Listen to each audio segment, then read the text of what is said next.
네, 안녕하세요.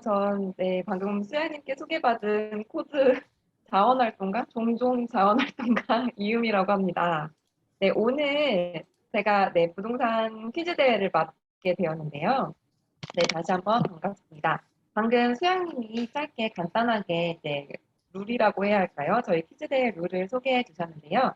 조금 더 제가 상세하게 말씀을 드릴게요. 네, 오늘은 공식 명칭은 빅데이터 부동산 퀴즈 대회라고 생각을 하시면 되고요. 네, OX 퀴즈 서바이벌 최후 1인에게는 아까 말씀드린 대로 샤인 머스켓이 준비되어 있습니다. 지금 인원이 총 13, 한 10분에서 11분 정도 되시는 것 같은데, 이게 저뿐만이 아니라 수양님도 사회자이자 이제 플레이어로 참여를 하기 때문에 생각보다 이제 경쟁이 치열할 수 있다. 그렇기 때문에 끝까지 마음을 놓으시면 안 된다. 이제 이런 말씀을 드리고요. 이제 퀴즈 대회 방식은 이제 제가 부동산 관련된 문장을 하나씩 읽어드릴 거예요. 그러면 여러분들이 그 문장을 보거나 들으시고 3초 안에 이제 화면으로 그 문장이 맞는지 틀리는지를 O, X로 표시를 해주시면 됩니다. 그렇기 때문에 지금 여러분들은 다 이제 화면을 최대한 켜주셔야 여기 참여가 가능하세요. 다시 한번 말씀드리지만 최후의 1인에게는 샤인머스켓 한 박스가 여러분들 문 앞으로 배송될 예정이니까요. 자, 화면을 켜주시고 문장을 잘 들으신 다음에 맞는 것 같다 싶으면 O, 틀리다 하면 X를 해주시면 됩니다. 그럼 저희가 한 문장마다 김경민 교수님께서 답을 말씀해 주시고 해설도 곁들여 주실 거예요. 이게 계속 반복된다. 최고의 1인이 나올 때까지 반복된다. 라고 보시면 됩니다. 저희가 제가 문장을 말로만 읽어드리는 게 아니라 그 밑으로도 쳐서 문장으로도 보실 수 있으니까요. 잘 안 들리시는 분들은 문장을 참고하셔서 적극적으로 참여를 해주시기 바랍니다. 저희가 시간은 많이 들이지 않고요. 3초 안으로. 물론 이거를 찾아보실 수 있는 문장은 아니에요. 하지만 그럼에도 불구하고 약간 좀 박진감을 위해서 3초 안으로 여러분들이 OX를 표시해 주셔야 하고요. 네. 저희가 저랑 수영님이 최대한 통과자분들이나 탈락자분들을 저희가 저희도 확인을 할 텐데, 혹시나 저희가 놓치는 분들이 있을 수 있으니, 혹시 그럴 때 본인의 양심에 맡겨드릴 테니 참여와 통과와 탈락에 대해서는 여러분들이 양심에도 저희가 맡겨드리고 있다. 여러분들을 믿겠다. 이런 말씀도 드립니다. 그럼 이제 개인 소개는 이만 마치려고 하는데요. 혹시 시작하기에 앞서서 궁금하신 사항 있으시면 게임 룰에 대해서 궁금하신 거 있으시면 손을 들고 물어봐 주시기 바랍니다. 네. 사실 좀 네. 게임 룰이라고 하긴 간단하긴 하죠. 네. 그리고 저희 궁금하신 여기 사항이 네.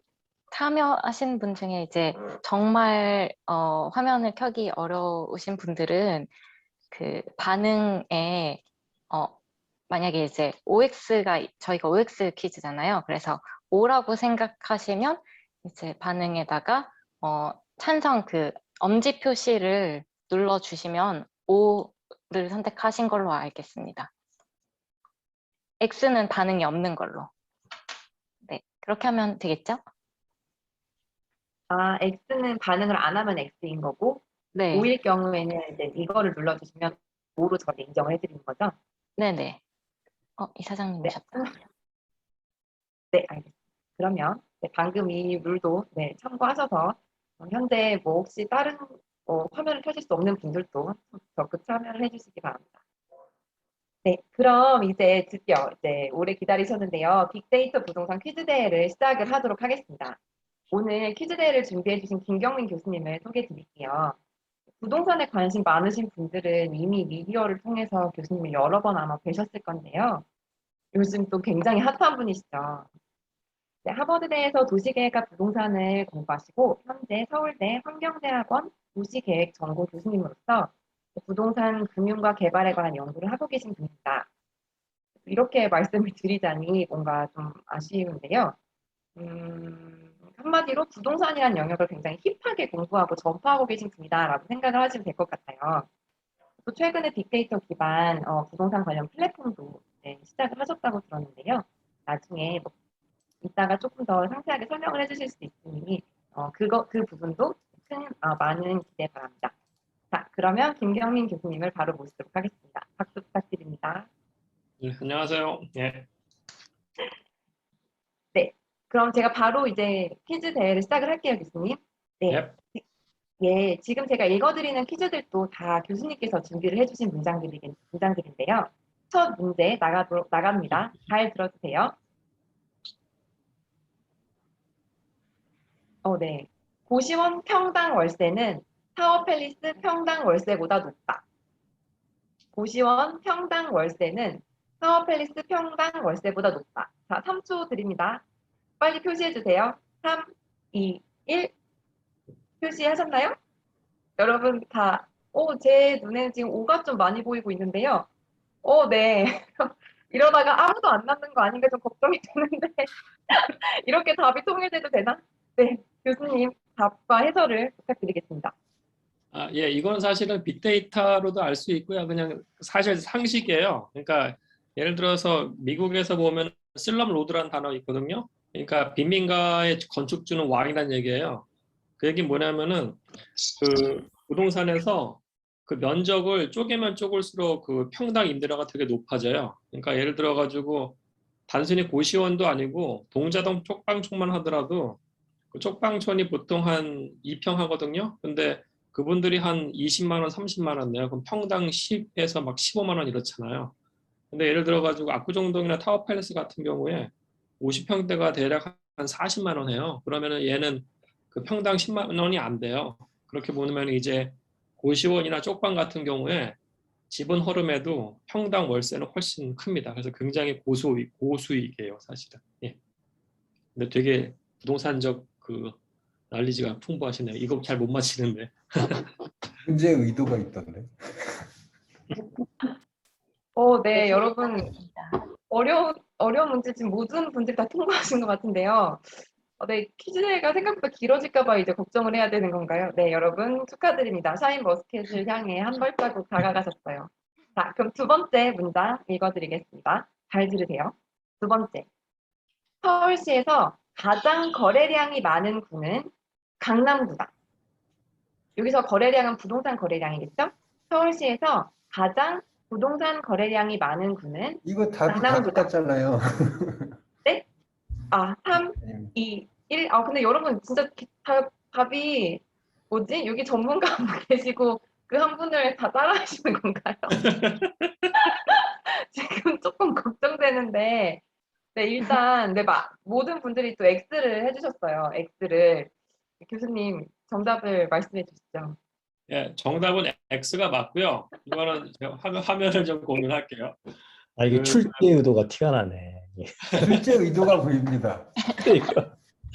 아니, 조금 있으면 이제 어려운 게 나와요. 그러니까 이게 보면은 강남구가 제일 부자 동네잖아요. 그러면 이제 그럼 제일 부자 동네, 그러니까 우리가 그 분포를 보면은 이게 소득이 이렇게 간다고 했을 때 Y축은 이제 그 사람 수면은 디스트리뷰션이 이렇게 올라갔다가 부자 동네 쭉 내려가는 거죠, 사실은. 그러면 이제 모든 지역에 동일한 규모의 그 아파트가 있다고 했을 때 부자 동네는 사실은 거래량이 중산층 이하 동네보다 낮은 게 맞고요.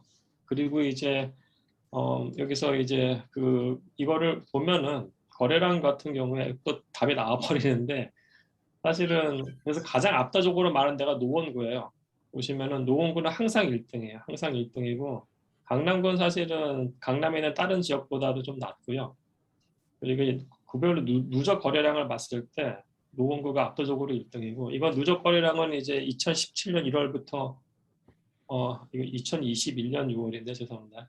이게 좀 잘못됐는데 보면은 강남구 같은 경우에는 여기 안 나타나는데 한 6등 정도 해요. 6등 정도. 예. 그래서 강남구가 가장 많다는 건 아닙니다. 네. 공유를 중지하겠습니다. 예. 네, 되게 무언구가 굉장히 압도적이어서 그 이유도 되게 궁금하네요. 나중에 이따가 퀴즈 대회가 다 끝나고 난 다음에 궁금하신 걸또 물어보실 수 있는 시간을 드리도록 하겠습니다.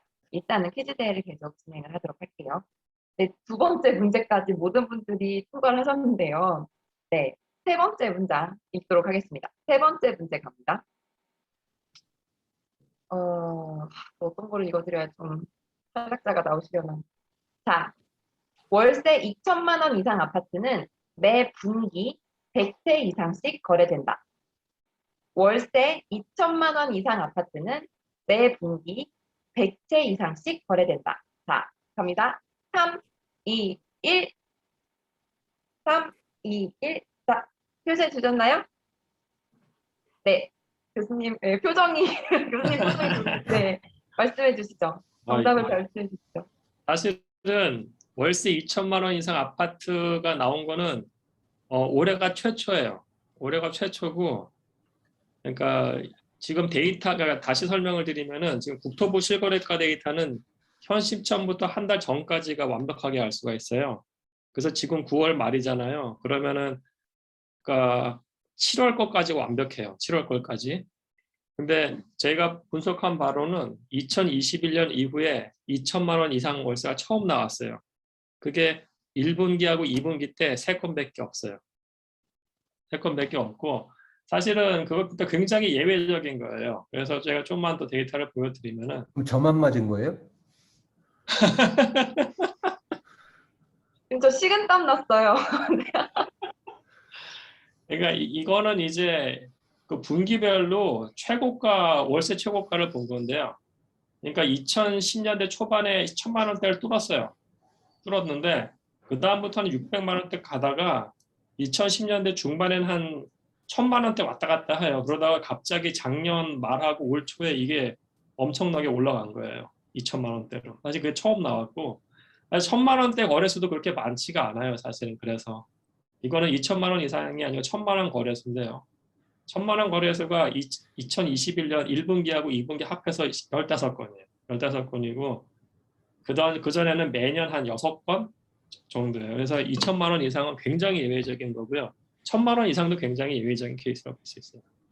네, 여러분들 돈이 많으신 것 같습니다. 네. 2천만 원 월세를 낼 사람은 집을 살 것 같아요. 그럴 수도 있겠죠. 사실은 2천만 원 이상이면은요. 예. 예.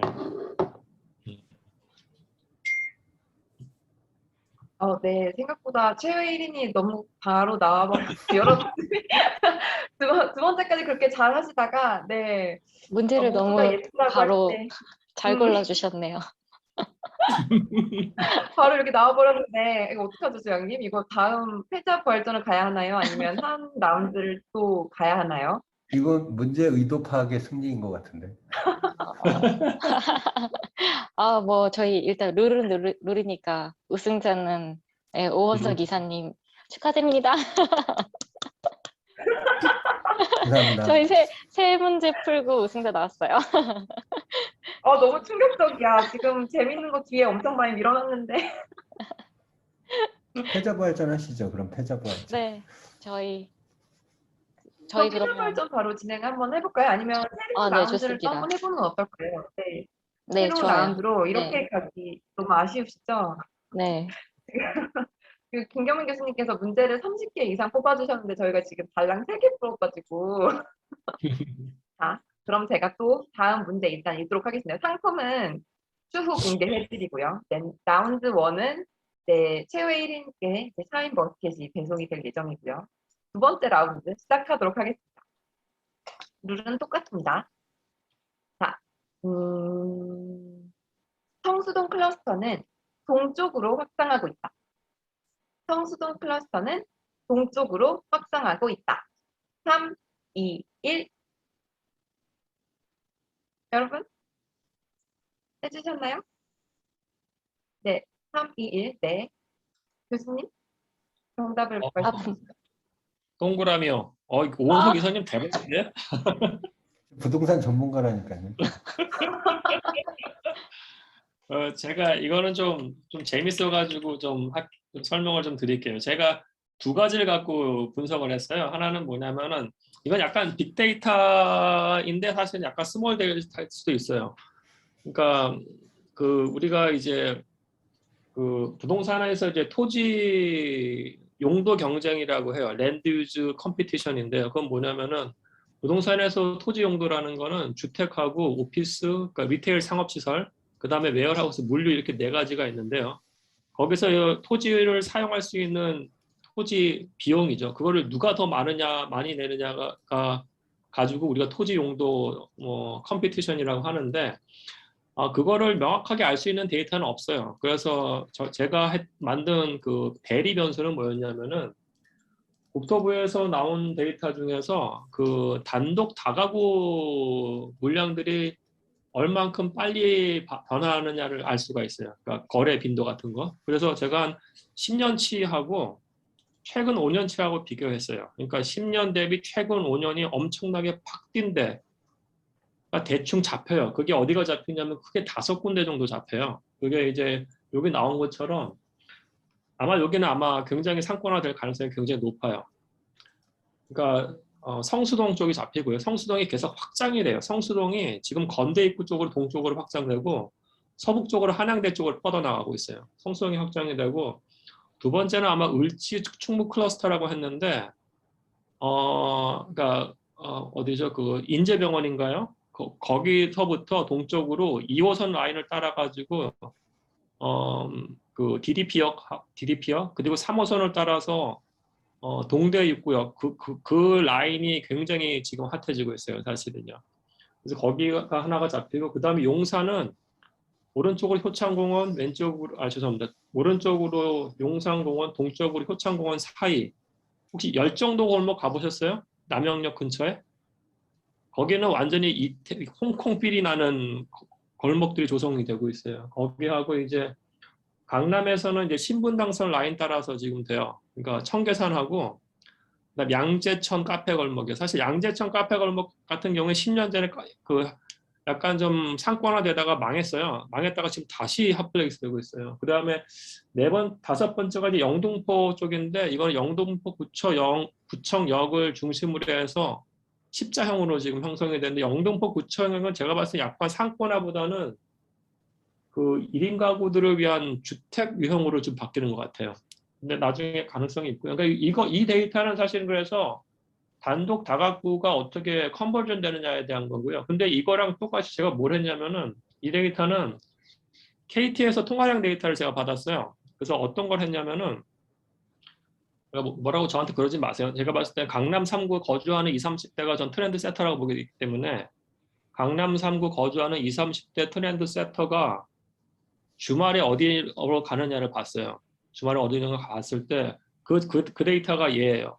이 주소인데 보시면은 이게 그 밑에 거랑 거의 비슷하게 겹치고 있어요, 사실은요. 그러니까 예를 들어서 여기 그러니까 성수동 쪽이 이제 건대 쪽으로 삐쳐나가고 이 한양역 쪽으로 가는 거하고 제가 말씀드린 핫플레이스 여기예요, 여기하고 남영역에서 이쪽 용산구하고 이쪽 사이에 잡히고요. 그냥 하나 말씀드리면 이거 잡히는 거는 이제 더 현대 때문에 잡힌 것 같아요. 예. 그래서 이 두 가지 데이터를 보니까 좀 의미 있는 것들이 나오더라고요. 예. 우원석 이사님은 제가 봤을 때 부동산을 하셔야 될 것 같습니다. 예. 기분이 없습니다. 오, 이사님 새로운 네, 재능을 지금 발견하신 건가요? 네. 사실 네. 방금 되게 흥미로운 말씀을 해주셨네요. 개인적으로 저는 요즘 친구들이랑 남영역 쪽 되게 많이 가거든요. 남영역 스테이크 쪽에 굉장히 재밌고 예쁘고 이런 데가 많더라고요. 또 이게 굉장히 또 그냥 저는 그냥 요즘 남영 쪽을 자주 가네라고 느끼고 있었는데 이게 하나의 대세에 제가 수능하고 있었던 모양입니다.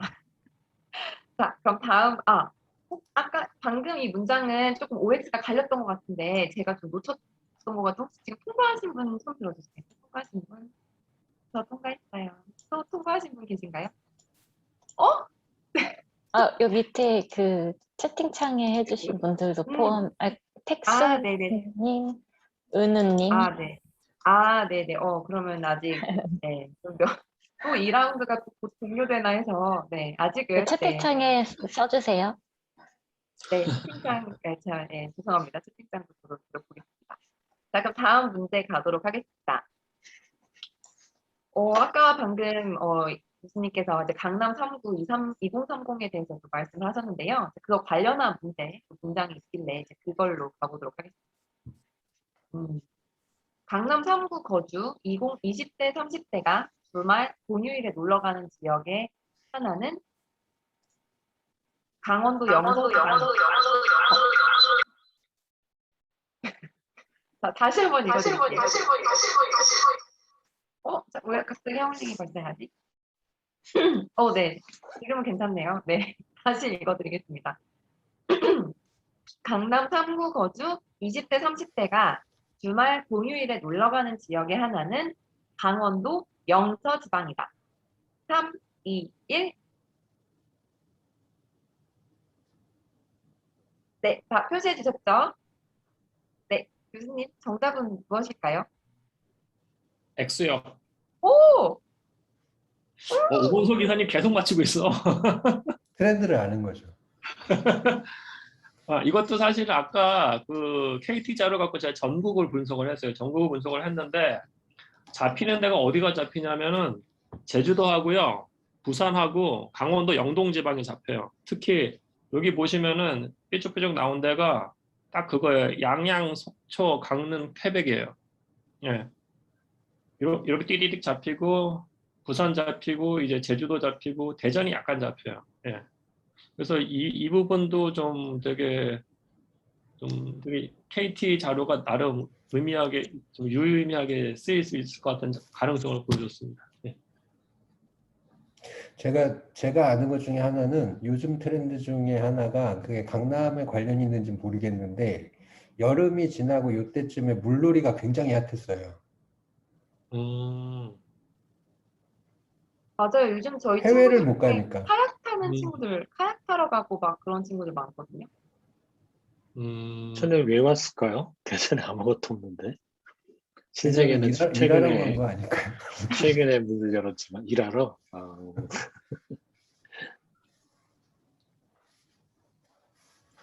네. 아유, 은근히 재밌네요, 또. 이게, 네, 조금 몇 개 맞추니까 재밌네요, 이사님. 자, 방금 아까 방금 답은 X였는데요. 이제 맞춰주시면 다시 한 번만 확인을 하도록 하겠습니다. 손을 들어주세요. 네. 너무 맞췄어. 사장님 혹시 저희 채팅창에서 정답을 맞춰주세요. 없는 것 같아요. X였으니까 아무 말도 안 하신 거면 맞는 건가? 네. 어쨌든 다음 문제 가보도록 하겠습니다. 네. 다음 문장 갈 테니 잘 들어주세요. 박근혜 정권과 문재인 정권 중에 부동산 누적 상승률은 문재인 정권이 더 높다. 박근혜 정권, 문재인 정권 중에서 부동산 누적 상승률은 문재인 정권이 더 높다. 3, 2, 1 표시해주세요. 3, 2, 1. 네, 교수님 말씀을 해주시죠. 예, 이거 뭐 다 아시는 것 같아가지고 사실은 인덱스 상으로 봤을 때 박근혜 정권의 상승률도 상당했어요. 그러니까 박근혜 정권에서 초기 5개월간 마이너스고요. 그 다음부터 지속적으로 상승을 했어요. 근데 상승폭이 이제 누적 상승률로 봤을 때 문재인 정권이 압도적으로 많았던 거죠. 약간만 좀 더 보여드리면은 데이터를, 이거는 이제 인덱스를 저희 연구실에서 만든 거예요. 저희 연구실에서 만든 인덱스로 보여드리는 거고, 왜냐면은 나중에 분석을 하실 때 KB 인덱스는 믿으시면 안 돼요. 그러니까 다시 설명을 좀 드릴게요. 우리나라에서 인덱스, 가격지수 발표하는 데가 공신력이 있는 기관은 두 군데예요. KB은행하고, 왜냐면 KB가 옛날에 주택은행이 KB로 합병된 거기 때문에 그 전통에 있어서 KB에서 인덱스를 만들고요. 두 번째는 이제 부동산원에서 만들어요. 옛날 한국감정원. 근데 KB 같은 경우에는 북토부 실거래가를 갖고 하는 게 아니고요. 여기는 이제 그 중개업소망이 강력한 게 있기 때문에 중개업소에 전화를 해서 자기들이 지수를 만들어요. 그러니까 이거는 어떻게 보면은 그러니까 외국에서 그러니까 방법론상으로 봤을 때, 그러니까 트랜잭션 베이스 인덱스가 있고 애스킹 프라이스 인덱스가 있어요. 이 트랜잭션 베이스 인덱스는 거래를 기반으로 한 인덱스고요. 애스킹 프라이스는 물어보서 하는 거예요. 근데 이 KB은행은 물어봐서 하는 걸 해요. 중개업소들한테. 그럼 이렇게 물어봐서 하는 인덱스의 문제점은 뭐냐면 두 가지가 나타나는데요. 하나는 그 평활화의 문제점이 나타나요. 스무딩이라고 하는데요. 그러니까 여기는 그러니까 지난번에 그러니까 1분기 전에 8억 하던 게 갑자기 14억으로 껑충 뛰었다고 했을 때 전화해서 부동산 중개업자들한테 물어보면은 8억에서 14억 된 거 맞냐 물어보면 자기들은 이렇게 대답을 안 해요. 내가 봤을 때 14억은 말이 안 되고 한 10억 정도가 적당해요라고 얘기를 해요. 따라서 이거는 스무딩이 일어나요. 스무딩이. 그 다음에 두 번째는 이제 레그가 발생을 해요. 그러니까 14억 갔다가 다시 15억 간다고 하면은 이 사람들은 변곡점을 맞출 때 약간 좀 시차가 좀 늘어나요. 그러니까 이건 좀 자세히 설명하면 좀 그렇고요. 두 번째는 이제 부동산 같은 경우에는 인덱스를 두 개를 얘기해요. 두 개 중에서 하나는 이제 전체 샘플 갖고서 말하는 인덱스가 있는데요. 그거는 괜찮은데 다른 거는 좀 예전에 김현미 장관이 취사 선택했던 좀 가격이 좀 덜 오르는 샘플 갖고 했던 거고요. 그래서 두 개가 약간의 문제점이 있고요. 저희 연구실에서 이제 국토부 자료 갖고서 이제 인덱스를 만들었을 때 보면은 이제 박근혜 정부 같은 데는 대충 뭐 이렇게 돼요. 그러니까 초기에 좀 떨어졌다가 한 4, 5개월 지난부터는 지속적으로 상승을 해요. 근데 상승폭이 그렇게 크지는 않고요. 근데 이제 문재인 정권 같은 경우는 굉장히 크게 올랐죠. 굉장히 크게 오르고 다만 이제 중간중간에 여기서 보시면은 이자율이 올랐던 지점, 이자율이 문재인 정권에서 두 번에 걸쳐 올려요. 그러니까 2017년 10월 달에 한 번 올리고 2018년 10월 달에 한 번 올려요. 근데 첫 번째 올렸을 때는 그렇게 가격이 떨어지거나 그러지는 않았어요. 약간 올랐는데 두 번째 올렸을 때는 가격이 조정을 받았어요, 사실은. 그래서 지금 이자율 관련된 부분도 나중에 좀 고민을 좀 하셔야 돼요. 그럼에도 불구하고 하여튼 가격은 좀 올랐고요. 그래서 그거를 어떻게 보냐면은 이렇게 볼 수 있을 것 같아요. 그러니까 부동산 할 때 우리가 항상 그 전월 대비보다는 사실은 전년 동월 대비로 비교를 해요. 왜냐하면 부동산은 계절성이 있거든요. 여름에 거래가 많아졌다 겨울에 좀 줄어들고 하기 때문에. 그래서 이거는 이제 같은 시작 시점부터 해서 쭉 봤을 때 그러니까 YOY는 year over year예요. 그러니까 정년 동월 대비를 했을 때 문재인 정권이 모든 시점에 대해서 이 두 시점 빼고 모든 시점에 대해서 압도적으로 높아요. 그래서 이걸 봤을 때도 문재인 정권이 더 부동산이 크게 올랐다는 걸 알 수가 있습니다. 네. 여기까지입니다.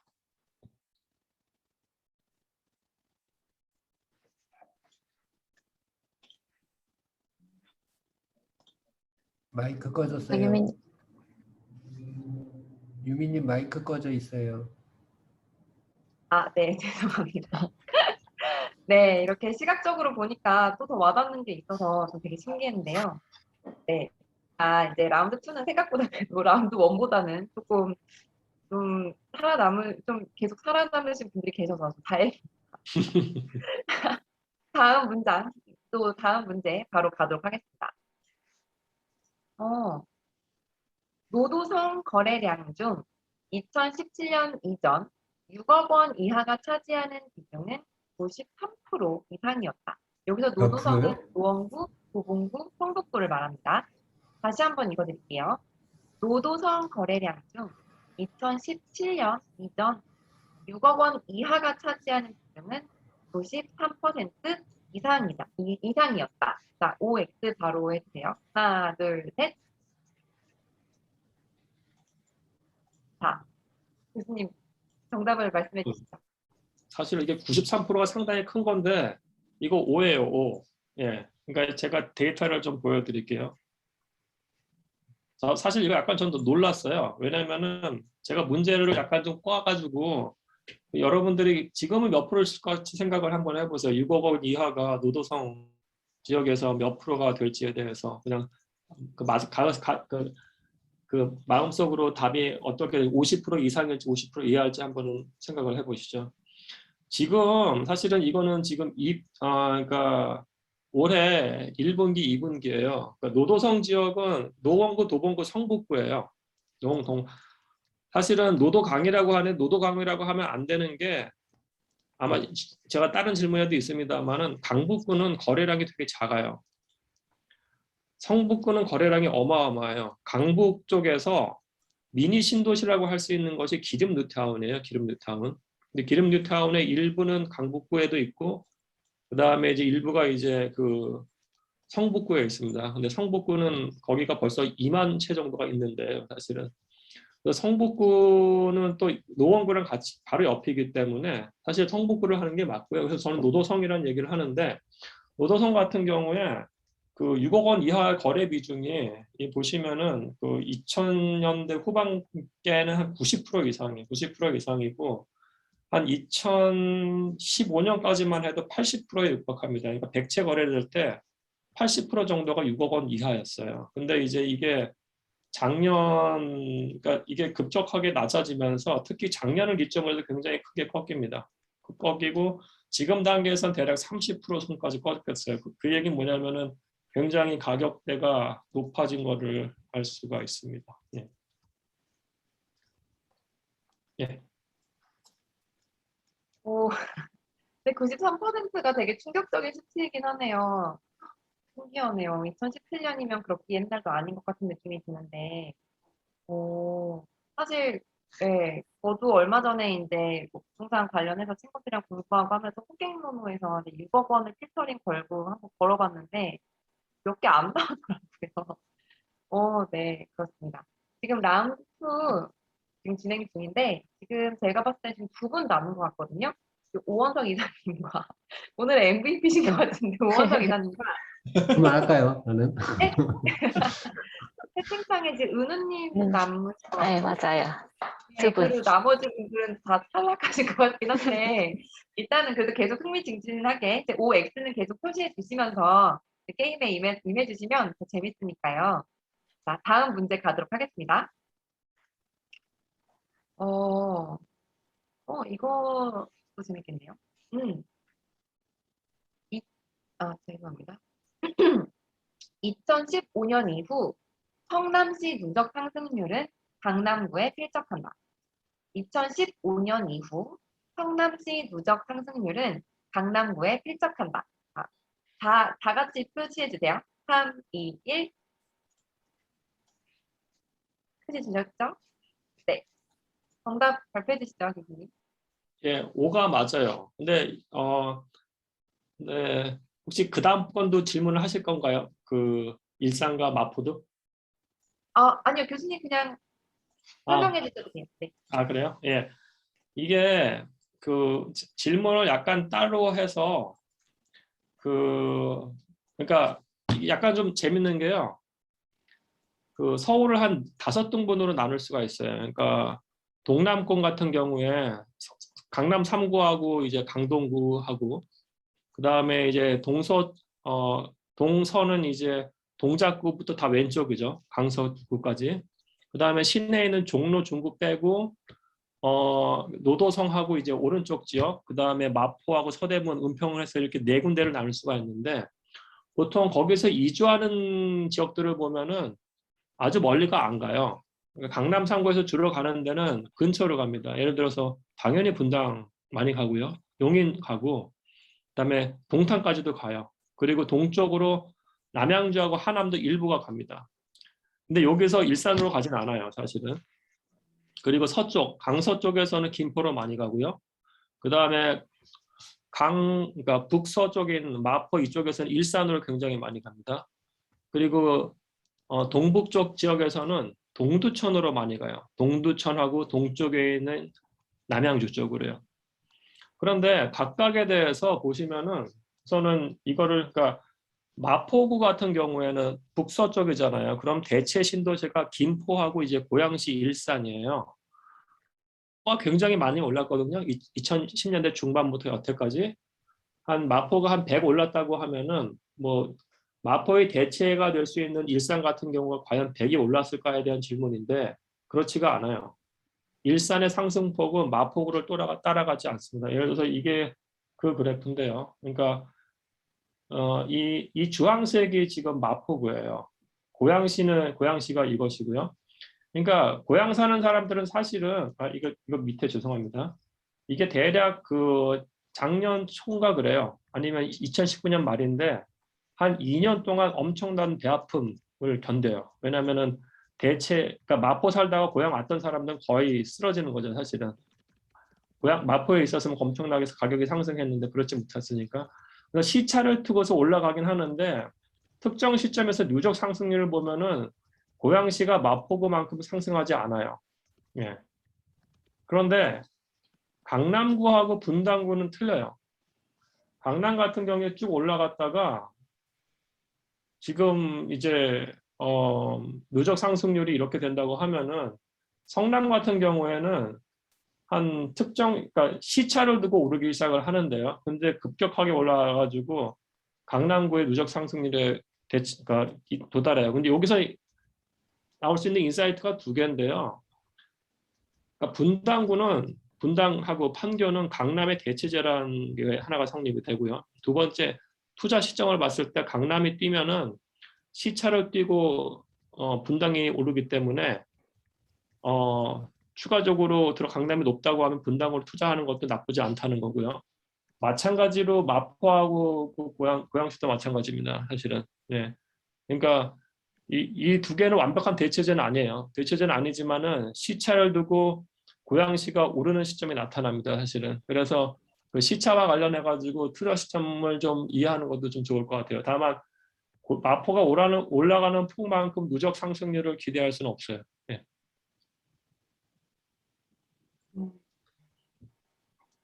그렇군요. 그러면 다음 문제 가도록 하겠습니다. 이건 조금 다른 유형의 문제인데요. 신당동의 유래는 무당들이 신당을 모시고 살았던 것에서 유래한다. 신당동의 유래는 무당들이 신당을 모시고 살았던 것에서 유래한다. 하나, 둘, 셋. 그냥 모두 표시해 주세요. 최후의 2위는 지금 저희가 체킹하고 있습니다. 네, 교수님 정답은 무엇일까요? 정답은 O예요. 틀렸다. 오원석 이사님은 부동산 금융 쪽으로 하신 것 같아. 이쁜 지리적인 소양은 놔주세요. 그러니까 이 신당동 그러니까 지역은 우선은 수정만 설명을 드릴게요. 이거 저의 그냥 티어리인데 이제 제가 약간 맞을 거라고 생각을 해요. 제가 가장 강력하게 주장하는 데 중에 하나가 그 약수 청구 신당은 반드시 핫플레이스예요. 그게 이제 이미 나타나고 있거든요. 약수하고 청구하고 신당. 근데 이제 제 다른 추론인데 책에서는 안 썼습니다만 6호선 라인은 다 핫플레이스예요. 6호선 라인 자체는 그 동묘역까지. 예. 뭐 나중에 6호선 라인 다시 설명드릴게요. 근데 이제 이 신당 같은 경우에는 사실 역사적으로 봤을 때 한양 성곽 외곽이에요. 그죠? 근데 당시에 그러니까 조선시대 때 우리나라가 어떤 도시계획적 정책이 있었냐면은 성저 심리라는 게 있습니다. 이게 참 기발한 건데 그린벨트의 시초예요. 우리나라는 이미 그린벨트가 있었던 거예요. 영국에서 수입된 게 아니고. 그러니까 성저 심리는 성으로부터 밖으로 심리동 아무것도 못 하겠어요. 아무것도 못 하게. 사람들이 못 살게 했어요. 그러니까 도시가 확장하는 거를 버퍼를 준 거예요, 사실은.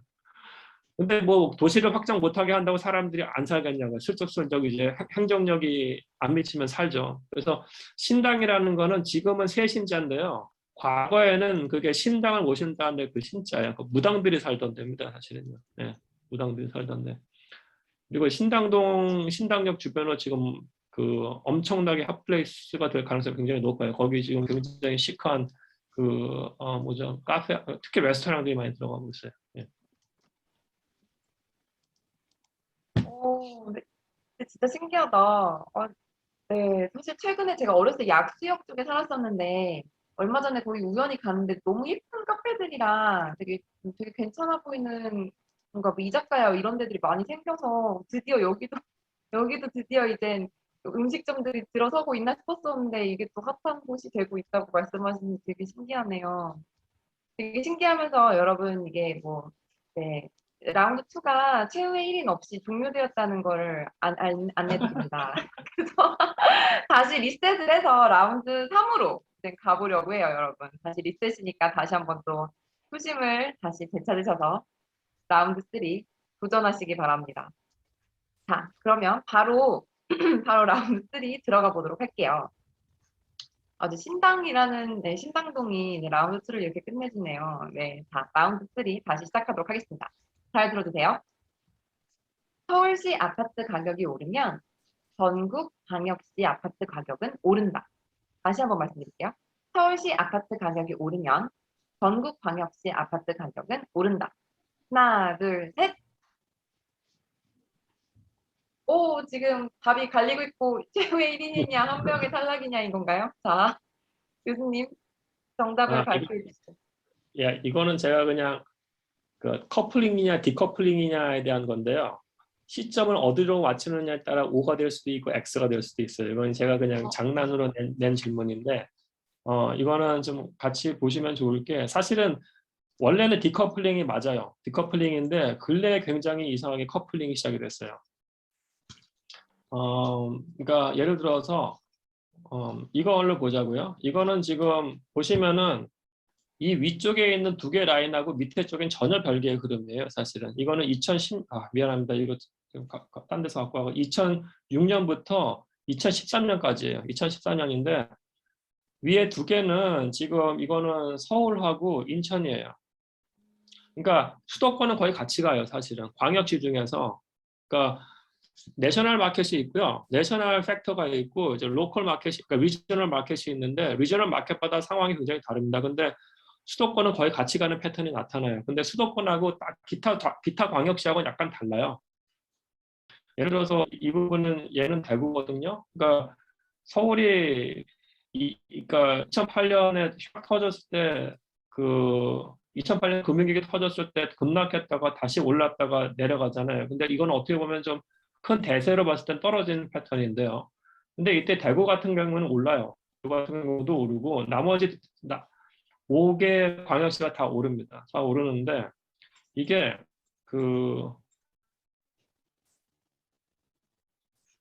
그러니까 지금 보시면은 얘하고도 좀 다른 걸 볼 수가 있어요. 다른 걸 볼 수가 있고 시점이 만약에 우리가 한 2019년 이후라고 보면은 다 같이 올라가는 게 나타나요. 근데 이건 굉장히 예외적인 거예요, 사실은요. 예, 이때는 어떻게 보면은 그 내셔널 팩터가 모든 광역시에 영향을 줬다고 볼 수가 있을 것 같아요. 그래서 답은 O기도 하고 X이기도 합니다. 예. 네, 여러분 이번엔 그러면 전원 통과하는 것으로 라운드 3는 이렇게 가뿐하게 전원 통과로 처리하도록 하겠습니다. 오, 재밌네요. 자, 그러면 두 번째 라운드 3 두 번째 문제 가도록 할게요. 네. 10년 전에도 월세 1,000만 원 이상 거래된 아파트가 있었다. 아까 2천만 원에 대해서 교수님께서 잠깐 말씀해 주셨죠? 이번엔 1,000만 원입니다. 10년 전에도 월세 1,000만 원 이상 거래된 아파트가 있었다. OX 3초 안으로 표시해 주세요. 3, 2, 1. 네, 교수님 정답은 뭘까요? 정답은 O예요. 오! 예. 지금 오 이사님과 이사장님 오해해 주셨던 것 같고요. 네, 오, 말씀해 주시죠. 예, 10년 전에도 1,000만 원 이상 데가 있었고요. 타워 팰리스예요. 예, 타워 팰리스. 근데 사실은 그거 그게 하나였나요?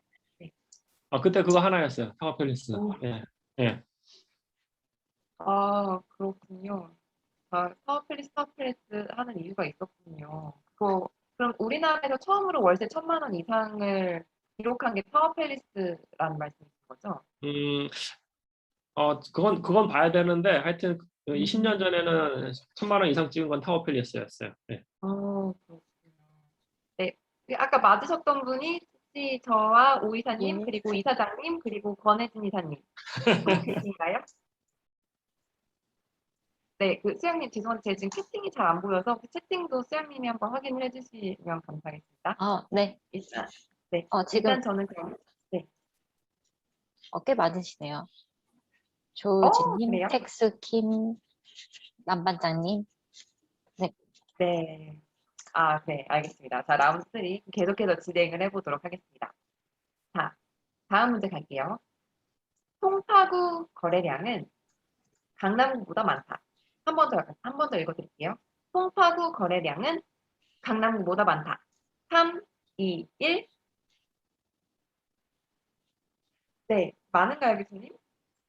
예, 송파구가 압도적으로 2등이에요, 우리나라에서. 예. 어, 예, 그러니까 우선 압도적인 1등이 잠시만요. 어디 있지? 압도적인 1등이 노원구고요. 2등이 송파구예요. 여기 보시면은 이게 이게 노원구고요. 그 밑이 송파구, 그다음에 강남구예요. 그러니까 항상 송파구하고 강남구를 비교를 하면은 2000년대 중후반까지는 사실은 특히 2008년, 9년 이전에는 강남구가 좀 많아요. 근데 2008년, 9년부터 상황이 바뀌기 시작해요. 그거 왜냐면은 2008년, 9년부터 잠실 재개발이 마무리되면서 엄청난 아파트 단지가 형성이 돼요. 그다음부터는 거의 대부분이 그 송파구가 많습니다. 그래서 누적으로 봤을 때도 이거 여기 송파구가 안 나타나네. 이게 송파구가 2등이에요. 송파구가. 예. 지금 여기는 송파구 이름이 있어야 되는데 안 나타나서 그런데 노원구가 1등이고요. 두 번째가 송파구입니다. 예. 강남구는 아마 잠시만요. 강남구가 봐야 되는데 잠시만요. 강남구가 한 4등이네요. 강남구가 4등이고 그 송파구가 2등이에요. 누적으로 봤을 때. 예. 신기하네요. 네, 아까 제가 보기엔 얼핏 보기엔 많은 분들이 또 이번 문제도 가뿐히 통과해 주신 것 같은데요.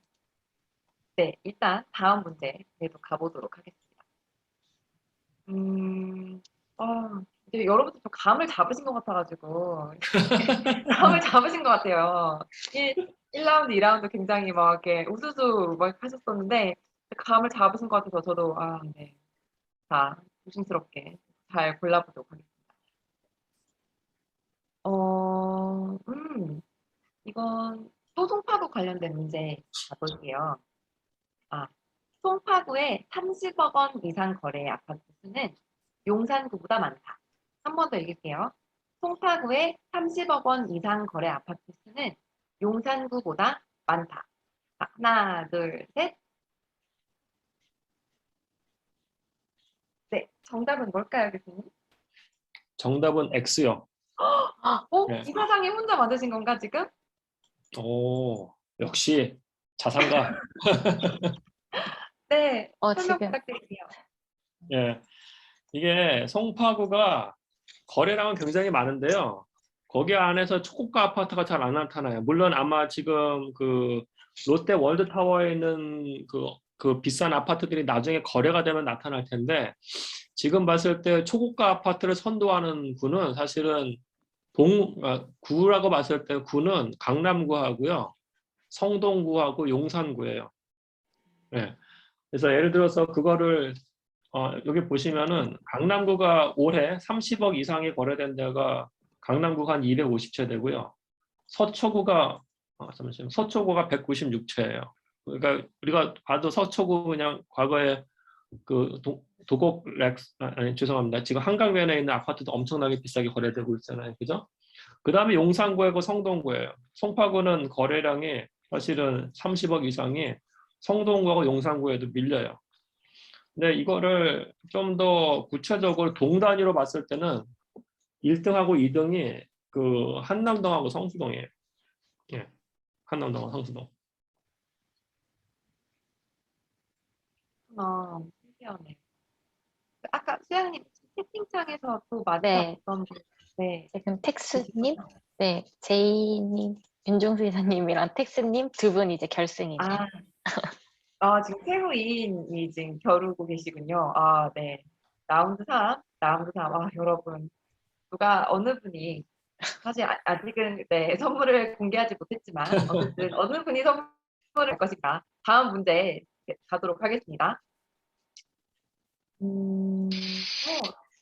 네. 다음 문제 갈게요. 조금 어려워 보이는 걸로 갈게요. 2016년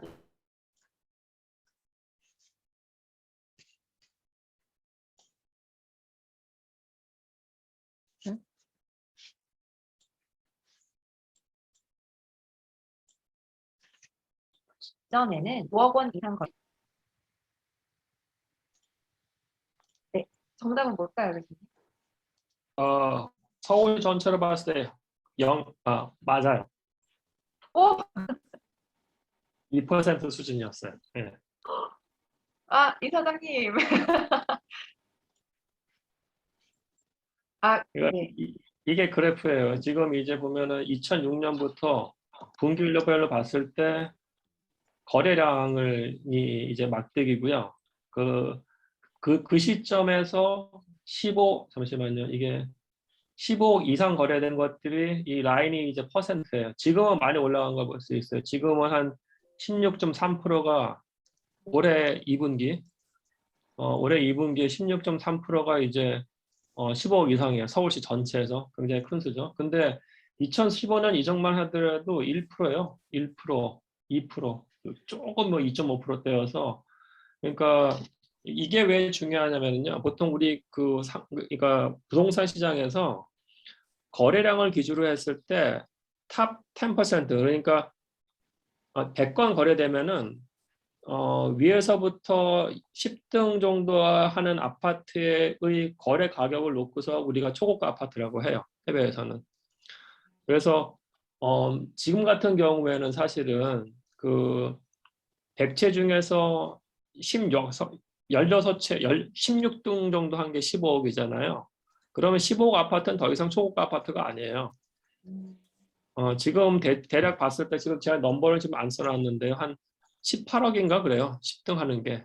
예, 그러면은 좀 우리가 하여튼 그렇고 제가 이거를 왜 말씀드리냐면은 국토부에서 이제 그 주택 모기지 그 대출을 할 때 나누는 구간이 6억, 9억, 15억이에요. 그러니까 15억 이상에서는 거의 자기 캐시 갖고 사야 돼요, 사실은. 근데 15억 이상이 전체에서 17%를 차지한다고 하면 서울시 같은 경우에 그러면 그 한도를 늘려야 되는 게 맞아요, 사실. 예. 그래서 제가 이 문제를 드립니다. 그렇군요. 수장님 혹시 저희 최고 2인 중에 살아남은 분이 계신가요? 안 계신 것 같네요. 또 이렇게, 또 이렇게, 진짜 너무 신기하다. 사회 어떻게 그러게요. 게 없다는 정말 거를 알고 어떻게 계시나요, 아시고. 여러분? 그러면 아직 문제가 조금 더 남긴 했는데, 그러면 뭐 다음 라운드를 간다라고 하기보다는 제가 봤을 때는 그냥 이제 재미로 이제 계속 남은 문제들 OX를 맞춰가면서 해설을 들으면 어떨까 싶은데요. 괜찮으실까요? 네, 좋습니다. 괜찮으신 걸로 제가 알고 그렇게 진행을 하도록 하겠습니다. 네. 이미 벌써 많은 문제들을 저희가 이제 뭐 풀기도 했고, 또 해설 가운데서 답이 나온 문제들도 있고 해서요. 남은 문제들 한 4~5개 정도 더 이제 진행을 하고 퀴즈 대회는 마치도록 할게요. 자, 다음 문제 가도록 하겠습니다. 네. 방금 조금 해설하시는 과정에서 나오긴 했는데, 연관이 있어서 이 문제를 드릴게요. 서울시, 여긴 서울시 말씀입니다. 서울시 전체 거래량 중 네, 톱10 거래액은 15억 원보다 낮다. 네, 답이 나온 것 같긴 한데. 네, 네, 어쨌든 그래도 읽었으니까 다들 아시겠지만 네, 열심히 들으셨는지 확인한다는 차원에서 서울시 전체 거래량 중 톱10 거래액은 15억 원보다 낮다. 하나, 둘, 셋.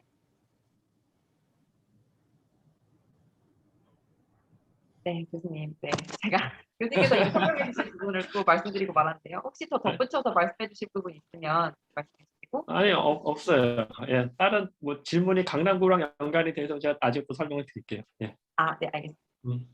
예. 네, 모두 열심히 경청하고 계신 게 확인되었습니다. 감사드립니다. 다음 문제 가도록 하겠습니다. 이 부분은 네, 이 다음 문제인데요. 강남구, 이번엔 강남구입니다. 강남구 전체 거래량 중에서 톱10 거래액은 30억 원보다 낮다. 강남구 전체 거래량 중 톱10 거래액은 30억 원보다 낮다. 하나, 둘, 셋. 네, 무슨 답은 뭘까요? 갈리기는 했는데. 예, X고요. 예. 사실은 이게 보면은 탑 10에서 탑10이 아니고 지금 30억 이상이 전체 거래량을 차지하는 비중이 20%예요. 강남구에서. 근데 이게 놀라운 게 15억 이상 경우에는 거의 다 자기 현금으로 사야 돼요. 30억 이상 사람들은 정말로 한 최소 20억 이상은 현금이에요, 지금. 물론 여기 전세 끼고 사는 사람들도 있을 텐데 전세 낀다고 해도 그렇다고 한 15억 이상의 자기 현금이 필요해요. 전세 끼고 지금 대출 안 나오거든요. 그러니까 이제 어마어마한 게 나타나고 있는 거예요. 근데 그것도 놀라운 게 이 거래량의 비중이에요, 사실은. 근데 이게 또 놀라운 건 또 뭐냐면은 2017년 이전만 하더라도 30억 이상은 강남에서 거래 비중 2%가 안 돼요. 그러니까 17년부터 현재까지 엄청난 초고가가 진행된 겁니다. 강남구에서. 예. 근데 강남구에서 탑 10% 아파트 가격은 지금 35억 정도 돼요. 예. 그러니까 30억 갖고는 강남구에서 초고가 아파트라고 부를 수가 없어요. 네, 지금 몇십억이 계속 왔다 갔다 해서 약간 좀 제가 금전관념이 좀 없어지려고 하고 있어요. 35억 원은 어느 정도에 되는 돈이면 어떤 아파트일까 잘 상상이 안 가네요. 네, 알겠습니다. 아, 역시 부동산이 알겠습니다. 네, 다음 문제 가도록 하겠습니다. 네. 자꾸 강남 얘기가 많이 나오는데요. 2010년에서 2013년 사이 강남 아파트 가격은 하락하였다. 2010년에서 2013년 사이 강남 아파트 가격은 하락하였다. 3, 2, 1. 하락하였나요, 교수님? 예, 예, 당연히 하락했고요. 예. 그때는 이제 그 이자율을 계속 올렸어요. 잠시만요. 이거 동의로 좀 할게요.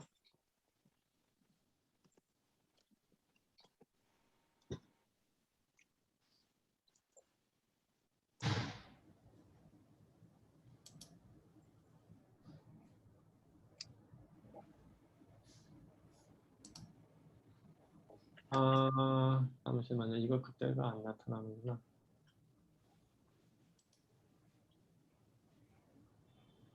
이거 지금 안 나타나는 것 같아요. 잠시만요. 이때 있나?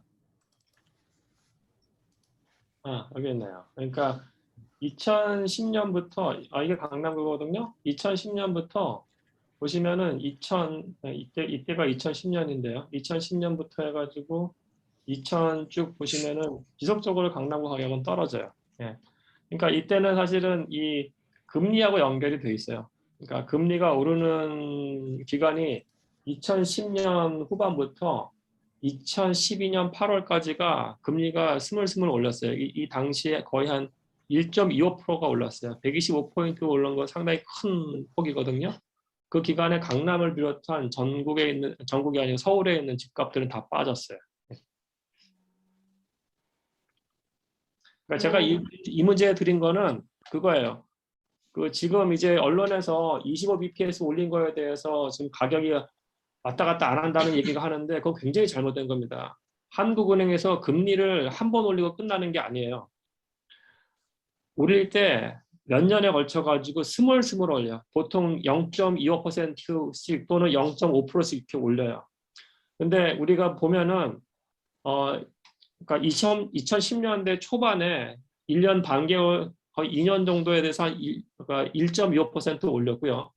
2019년의 경우에도 75bps 올렸어요.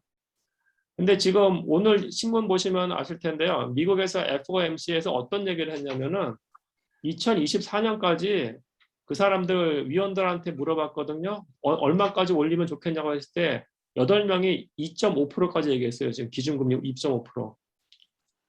이거 상당히 무서운 거예요, 사실은요. 미국이 그렇게 올리면은 우리나라가 더 올릴 수밖에 없어요. 왜냐면은 미국이 오르는데 우리나라가 똑같다. 그럼 제가 글로벌 인베스터라고 하면은 우리나라는 리스키한, 그러니까 위험한 마켓이기 때문에 돈 다 빼가지고 미국에 투자해요. 근데 2019년에 어떤 일이 발생했냐면요. 우리나라가 기준금리가 미국보다 낮았어요. 미국이 올릴 때 굉장히 빨리 올려요. 근데 그때 이주열 총리가 시점 놓치면서 늦게 올렸어요, 사실은. 지금 이주열 총리가 올리는 거는 미국이 빨리 올 거에 대비해서 지금 버퍼를 두는 거예요, 제가 봤을 때. 이거 금리 계속 올릴 겁니다. 저는 한국은행 총리하고 금융위원회 위원장이 동시에 그렇게 얘기한 건 처음 들었어요. 그래서 지금 시점은 절대로 언론에서 0.25% 올렸는데 주가 가격이 뭐 안 움직인다, 그거 믿지 마세요. 앞으로 계속 올릴 겁니다. 그럼 얘기가 완전히 달라질 거예요. 네. 그렇군요. 저희는 완전히 달라진 이야기를 미리 들어서 정말 다행인 것 같은데요. 자, 다음 문제 이어서 가보겠습니다. 동일한 시기, 이번엔 지역만 좀 다른데요.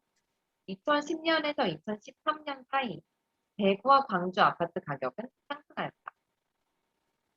한 번 더 읽을게요. 2010년에서 2013년 사이 대구와 광주 아파트 가격은 상승하였다. OX 표시해주세요. 3, 2, 1.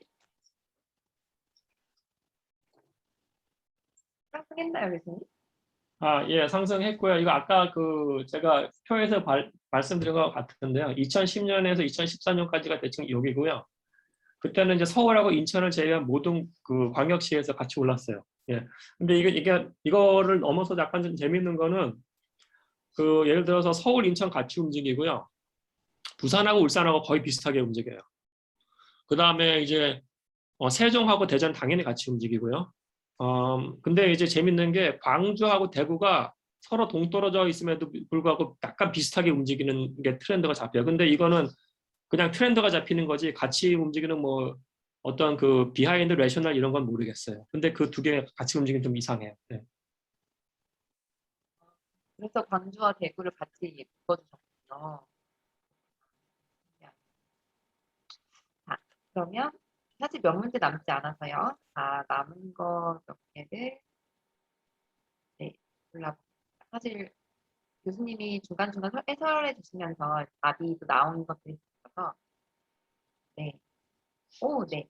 신축 아파트. 여기서 신축 아파트는 현대로부터 지난 최근 5년간 공급된 아파트라고 생각하실게요. 신축 아파트와 구축 아파트 사이의 차이. 신축 프리미엄은 20% 내외다. 신축 아파트와 구축 아파트 차이. 즉 신축 프리미엄은 20% 내외다. 3, 2, 1.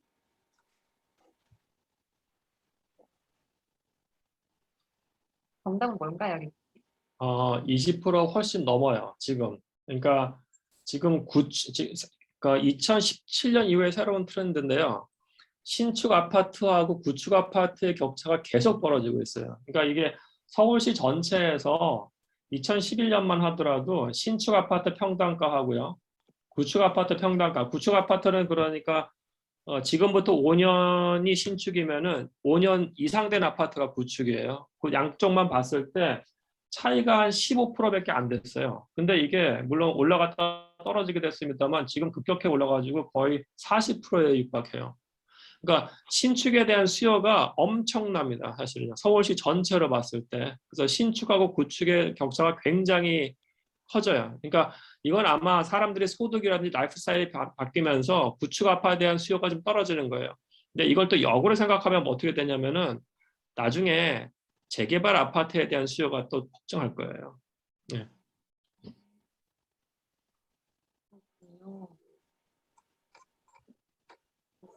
네. 그러면 그 다음 문제 또 비슷한 프리미엄 이야기가 나와서 제가 한번 읽어보도록 하겠습니다. 강남구 신축 아파트 프리미엄은 서울시 전체 시장의 신축 프리미엄 평균보다 높다. 강남구 신축 아파트 프리미엄은 서울시 전체 시장의 신축 프리미엄 평균보다 높다. 하나, 둘, 셋. 높을까요? X가 맞습니다. 네.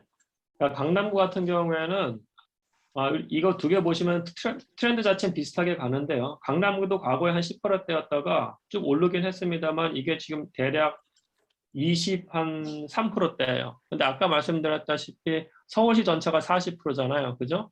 서울시 전체 평균이 40%인데 거기서 강남 3구를 빼버리면 사실 서울시 전체 평균 40% 이상이라는 얘기예요. 그죠? 근데 강남 3구는 지금 25%라는 건 이거는 어떻게 설명이 되냐면은 그래도 강남에 살고 싶은 사람들이 더 있는데 그 사람들은 신축이건 구축이건 강남에 살고 싶은 거예요. 예를 들어서 학군이라든 뭐 이런 수요 때문에. 하여튼 강남구에서의 신축과 구축의 프리미엄 자체는 낮아요. 그거에 대한 해석은 사실은 아직 제가 뭐 분석을 더 깊이 있긴 하지 않았습니다만은 지역의 어메니티 같은 것들이 좀 차이가 있지 않을까? 더 크게 아파트의 건물 특성보다는 그런 가능성이 좀 있어 보여요. 예. 신기하네요. 자, 그럼 그 다음 문제 바로 가겠습니다. 세종시 아파트 가격은 2015에서 2019년 크게 상승했다. 세종시 아파트 가격은 2015년에서 2019년 사이 크게 상승했다. 3, 2, 1. 오, 답이 좀 갈리네요, 이번 게. 음, 답이 뭘까요? 예, 세종시가 작년에 2019년 올해 2021년이죠. 2020년에 폭등했어요. 대폭등. 80% 폭등했어요. 근데 세종시는 2015년부터 19년까지 가격이 오르지 않았어요. 여기 전체에서 세종시가 보여주는 게 이 초록색 라인이에요. 초록색 라인이에요. 그러니까 이게 계속 말씀드리지만은 그 리저널 마켓하고 절대 서울하고 다른 지역하고 커플링이 일어나지 않아요. 커플링 일어난 거는 지금 2019년 이후에 굉장히 이상한 트렌드예요. 근데 이제 세종시 같은 경우에는 작년에 대폭등한 거지 그 전까지는 거의 움직이지 않았어요. 가격 자체가 2015년부터 19년까지. 어머, 80%라는 게 되게 역시 또 와닿지 않는 수치가 나오고 말았어요. 되게 신기하군요. 세종시가 작년부터 그러면 상승을 했네요. 자, 그러면 다음 문제가 얼마 남지 않아서요. 그 마지막 문제가 될 것 같아요. 자, 마지막 문제 가도록 하겠습니다. 마지막 문제. 마지막 문제. 답이 좀 많이 나왔. 마지막 문제 하려고 했는데 대부분 교수님이 이미 답을 다 말씀을 해주셔서 그냥 마무리 차원에서 여러분들이 열심히 들었구나 한 차원에서 그냥 하나 더 가도록 할게요. 네, 마지막 문제 가도록 하겠습니다. 핫플에 관심이 있다면 신당은 꼭 가봐야 할 곳이다. 핫플에 관심이 있다면 신당은 꼭 가봐야 할 곳이다. 3, 2, 1. 네, 신당 꼭 가야겠죠, 교수님? 예, 그냥 이거는 뭐 빅데이터 이런 것보다도 그러니까 아까 그 트렌드 잡힌 건 데이터에서 보여드렸고요. 근데 제 그냥 다른 이론 같은 거는 그 예전에 괜찮았던 동네가 좀 떠요. 괜찮았던 동네가 뜨는데 그건 예를 들어 가지고 우리가 익선동 같은 경우에 사실은 2016년부터 핫플레이스 되기 그 전만 하더라도 익선동은 사실은 그 쪽방들 있고 막 그랬어요. 쪽방들 있고 그러니까 제가 막 익선동 돌아다닐 때 저희 부친이 저한테 되게 화냈어요. 서울대 교수가 제정신이냐고 왜 종삼 가서 지역 아카이빙 하냐고. 그러니까 종삼이 이제 청량리 전에 집창촌이었어요, 사실은. 예. 익선동이 종삼이잖아요. 바로 근처에 있고.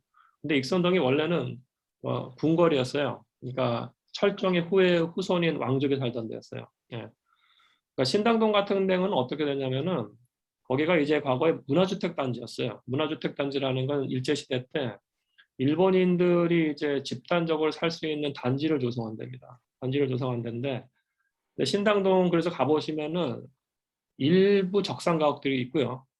근데 신당동 쪽, 그러니까 지금 말씀드린 거는 약수청구 신당이에요. 그쪽 보면 지금도 한옥 단지가 남아 있어요.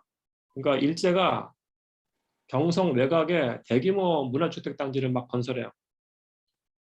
그리고 지금 완전히 뜨고 있는 동네 흑석동 같은 경우 중대 근처에도 문화주택 단지가 대규모로 건설됐었습니다. 그리고 후암동 같은 데도 있었고, 신당동도 있었는데 신당동 쪽은 그 중일전쟁하고 2차 대전 일어나면서 사실 거기를 일본인들이 개발을 못해요. 그래서 조선계 디벨로퍼들이 땅을 싸가지고 그쪽에 이제 대규모 한옥지대를 또 만듭니다. 이 지역은 그래서 당시에 약간 좀 중산층 비스쿠리한 동네가 됐었어요. 예. 하여튼 그냥 제가 봤을 때 그냥 저의 그냥 개인적인 건데 옛날에 살던 동네가 다시 떠요. 그리고 두 번째는 그 6호선 라인은 다 떠요. 6호선 라인 특히 6호선 라인이 뜰 수밖에 없는 이유는 동쪽 끝에 고대 있고요. 그 다음에 서쪽 끝에 MBC가 있어요. 그럼 지역마다 라인에서 양쪽 끝에 강력한 양극화 두 개가 있는 거예요. 그러면 이제 동쪽부터 보면은 지금 MBC 들어간 다음에 사실 디지털 미디어 여기 예전에 완전 황폐했는데 지금 완전히 다 떴어요. 그 다음에 좀 더 가면은 이제 뭐죠? 그 마포구청역하고 성산역 나오죠. 그 다음에 망원역 있고, 그 다음에 합정 있고, 그 다음에 상수 나오고, 공덕동 지금 굉장히 떴죠. 그 다음에 조금만 더 가면은 뭐 삼각지 지금 막 뜨고 있고요. 그죠? 삼각지에서 그 다음에 가면 이태원이에요. 그리고 이태원에서 조금만 더 가면 동묘역이 황학동이에요. 지금 안 뜬 데는 그래서 이태원부터 저기 동묘역 사이인데 그게 약수청구 신당이에요. 거긴 시간의 문제고 반드시 뜰 거예요. 예. 너무 신기하네요. 그렇군요. 생각보다 하플뿐만이 아니라 되게 중요한 곳이었네요. 자, 이렇게 저희 퀴즈 대회는 마무리하려고 하는데요. 오늘의 좀 신기하게도 여러분의 라운드가 지속되면서 많은 분들이 우승하실 줄 알았는데, 네, 한 분의 우승자와 MVP가 동일하게 선정이 되셨어요. 네. 오이사님, 다시 한번 축하드립니다. 그리고 참여해주신 모든 분들도 진짜 감사드려요. 그리고 해설 너무 김경민 교수님의 해설 사실 너무 유익했는데요.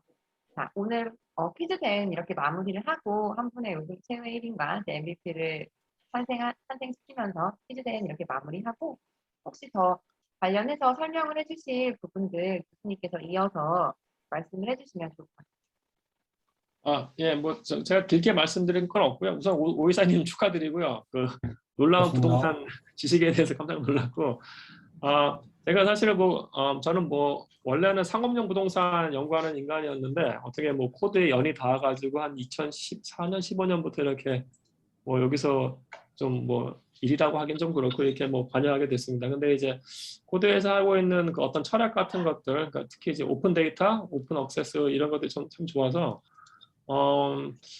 제가 이 퀴즈 대회 했던 것도 지금 많은 분들 잘 맞추시곤 했는데 데이터 기반으로 한 문제들이 다 많았어요, 사실은. 근데 데이터 기반하는 문제들인데 데이터는 존재하는데 그거를 분석을 해서 사람들한테 공유를 해야 되는 거잖아요, 그죠?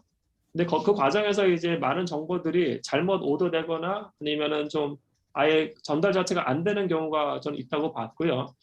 그래서 제가 지금 하고 싶은 거는 사실 두 가지예요. 첫 번째는 이제 이 오픈 데이터 운동을 좀 하고 싶었고요. 왜냐면은 지금 국토부에서 굉장히 많은 정말로 좋은 데이터들을 막 쏟아내고 있어요. 그러니까 그건데 그게 자체가 빅데이터이기 때문에 그거를 이제 좀 정제해가지고 좀 공유를 좀 하고 싶고요. 그러니까 제가 만든 인덱스 같은 경우에도 전국에 있는 매매 거래 건수 2천만 건을 바탕으로 해가지고 좀 만든 거예요. 사실 이거 대단한 빅데이터는 아닌데 2천만 건이라는 건 사실은 큰 건 아닌데 그럼에도 불구하고 그 안에서 어떤 트렌드 같은 것들을 좀 뽑아내서 그거 자체를 좀 공유를 하고 싶고요. 데이터 차원에서. 두 번째는 이제 이거 자체를 이제 좀 분석하는 거는 사실 빅데이터하고 좀 다른 것 같아요. 이건 부동산 난리지에 대한 가 좀 있어야 되는 것 같고요. 제 연구실에서 저하고 제 박사급이 그래도 일반 대중보다는 약간의 좀 부동산적 지식이 있지 않을까 생각을 해서 그래서 좀 이런 것들을 좀 공유를 하고 싶은 게 좀 있고요. 그 차원에서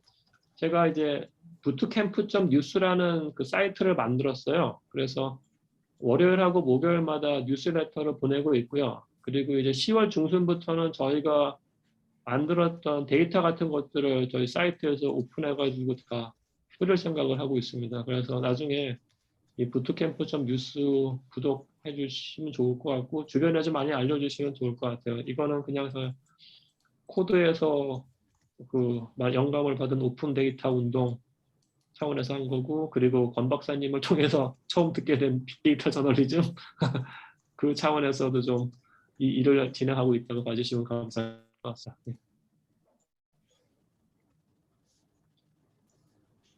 제 말씀 여기까지 끝이에요. 네. 감사합니다, 교수님. 감사합니다. 네, 저희 이제 그러면 퀴즈 대회는 이렇게 마무리를 하려고 하고요. 실장님 다음 진행을 해주시면 될 것 같아요. 네, 제 목소리 들리세요? 아, 네. 제가 이거 부트캠프 공유를 해드리려고 했는데 지금 아, 잠깐만. 채팅창이 제가 안 이거를- 켜져가지고 아, 왜 이러지? 저희가 지금 혹시 이제 그러면 이제 추가적으로 네, 예. 네, 혹시 김경민 교수님께 궁금하신 거나 질문하고 싶으신 거 있으시면 지금부터 한 20분 정도 자유롭게 이야기 나누는 시간을 가지면 좋을 것 같아요. 네, 질문 혹시 있으신 분 계신가요?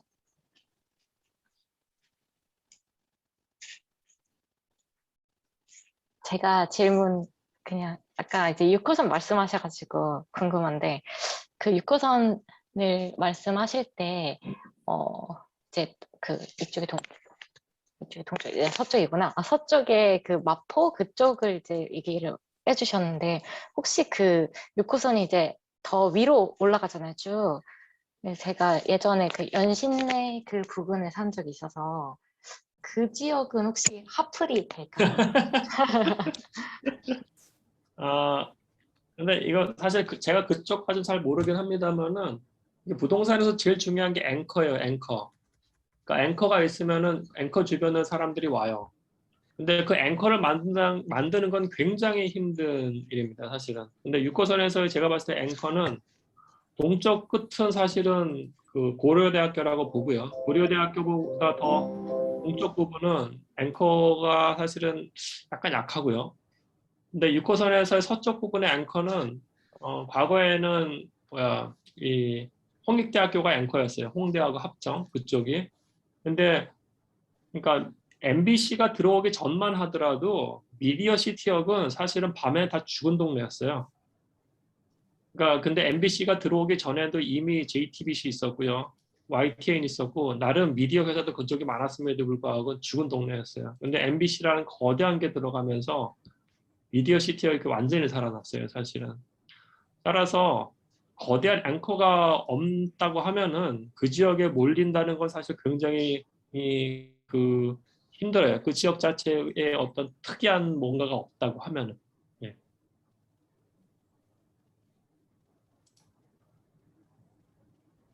저도 질문 하나 드리고 싶은데요. 아까 이제 잠깐 말씀하셨던 게 이제 강남, 성북, 거주 2030들이 트렌드 섹터다라고 그런 것 같다라고 말씀해 주셨는데 혹시 그게 그냥 소비를 많이 하기 때문일까요? 아, 그거요. 네. 그거는 이제 사실은 그냥 뭐라 그러지? 그러니까 좀 상대적으로 좀 돈이 많을 수 있을 것 같아가지고 그 계층을 찍은 거고요. 그리고 KT한테 데이터를 요청할 때 서울시 전체로 하려니까 너무 부담이 돼가지고 강남 3구 거주로 이렇게 한 거예요. 근데 그 제가 이거를 하기 전에 이제 세대 연구를 좀 했어요. 세대 연구를 하면은 우리가 완전 시니어 계층하고 그리고 이제 베이비 부머 X세대, 그다음에 M세대, Z세대 이렇게 나눌 수가 있잖아요. 뭐 어떤 사람들이 이거 나누는 게 좀 이상하다고 얘기는 합니다만은 저는 그래도 그게 약간 유의미하다고 봐요. 어, 근데 제가 봤을 때 왜 M세대하고 Z세대, 지금의 20, 30대가 중요하다고 생각을 하냐면은 20, 30대가 트렌드 세터로서 부모 세대한테 영향을 강력하게 줘요. 그 말씀 뭐냐면은 익선동만 하더라도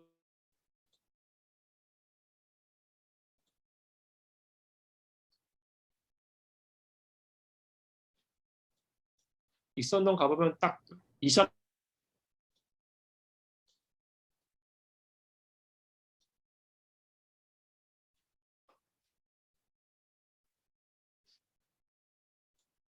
30대 여성, 즉 MZ 세대가 가는 데 베이비 부모 세대가 따라가기 시작하는 거예요. 근데 그게 비단 익선동에서만 시작되는 게 아니에요. 성동에 있는 카페 같은데 약간 시크한데 언론의 때가 당연히 트렌드 세트고요.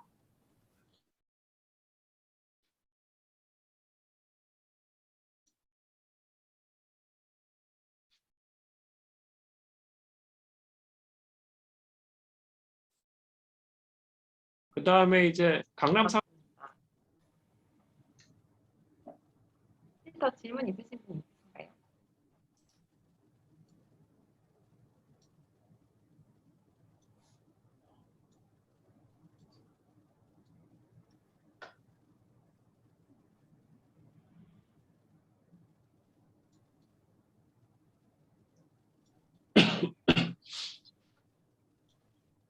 그럼 또 아까 이제 해설 들으면서도 궁금했던 게 하나 더 있었는데요.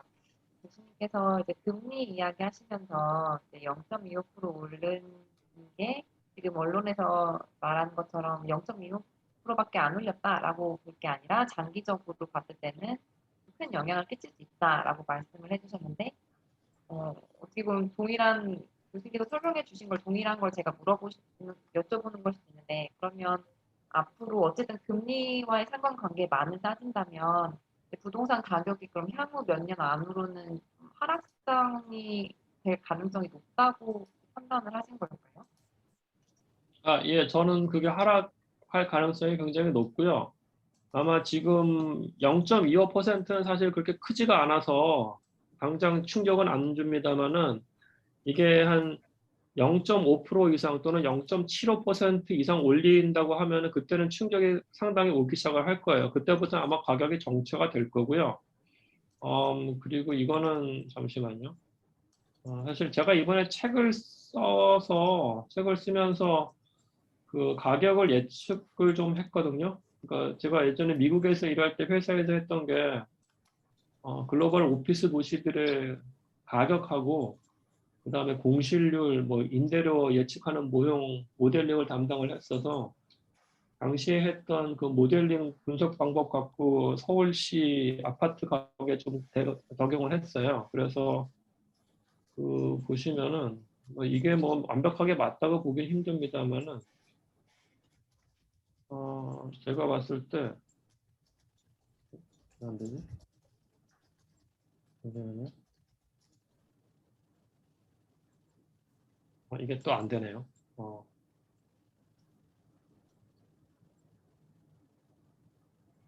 잠시만요. 이게 그,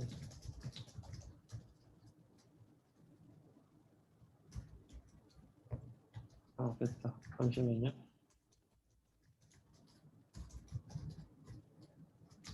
그러니까 이거는 이제 서울시 전체로 이거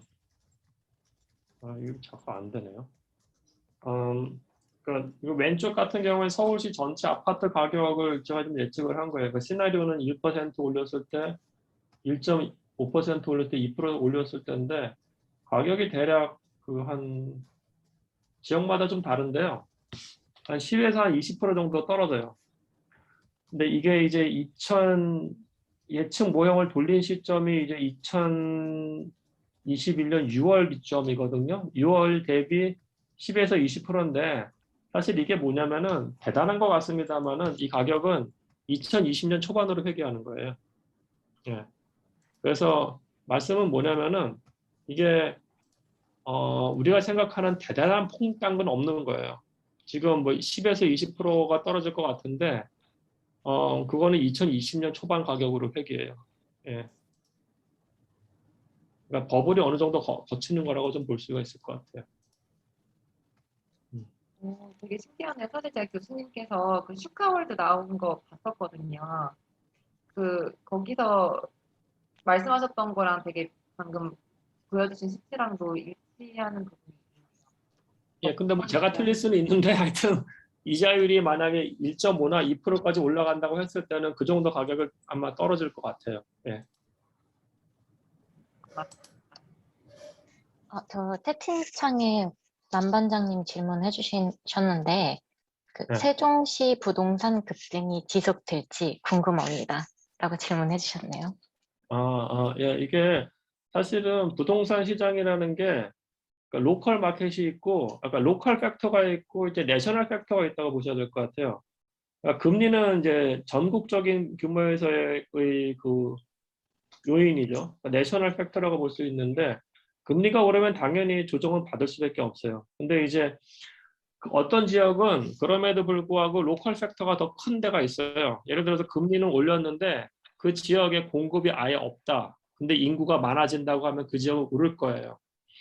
근데 이제 특히 세종 같은 경우에는 약간 대전시하고 같은 권역이에요. 같은 권역인데 대전하고 세종 같은 경우에 지금 문제가 뭐냐면은 내년하고 후년에 공급이 상당히 많이 나와요, 사실. 예, 그래서 이 부분은 좀 만약에 대전 쪽으로 대전이나 세종 쪽으로 정부 청사 이전이 과거만큼 많지가 않다고 하면은 수요 대비 공급이 많을 수가 있기 때문에 이 부분은 조금 좀 조심하셔야 할 부분이고 전 세종보다 제일 걱정되는 건 대구하고 광주하고 부산이에요. 거기는 지금 절대적으로 공급 충격이 올 거예요. 예. 거기다가 금리까지 오른다고 하면은 그쪽에서 지방 광역시는 되게 조심하셔야 돼요. 그러니까 서울은 사실 견디면 돼요. 왜냐하면 경기도권에서 대기 수요가 있기 때문에 한 다음에 10년 견디면은 그 가격은 회복해요. 근데 지방은 정말 힘들 수가 있습니다. 네.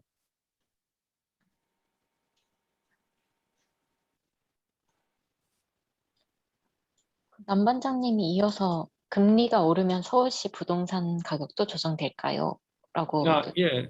그러니까 금리가 지금 이제 제가 봤을 때는 지금 0.5에서 0.75가 됐잖아요. 아마 올해 0.25 한 번 더 올릴 수 있고요. 그 다음에 이제 미국이 2점대까지 올린다고 하면 우리가 미국보다는 0.5 정도 더 올라요. 저는 사실 미국이 2점까지 오르면 우리가 2.5까지 오를 수가 있다고 보는데 그러면 굉장히 심각한 충격으로 받아들일 수 있어요. 예, 그래서 금리를 오르는 중간인데 이게 아마 사람들이 그 한 1%대가 됐을 때는 아마 정체가 시작될지 모르고요. 더 크게 오른다고 하면은 아마 그때부터 하락이 오를 수가 있어요. 그러니까 지금은 굉장히 조심하셔야 됩니다. 지금 신문에서 나오는 신고가 그거는 제가 봤을 때 굉장한 아웃라이어예요. 가격은 거래량이 터지면서 올라가요. 근데 거래량이 굉장히 준 상태에서의 신고가라는 건 굉장히 무서운 겁니다. 사실.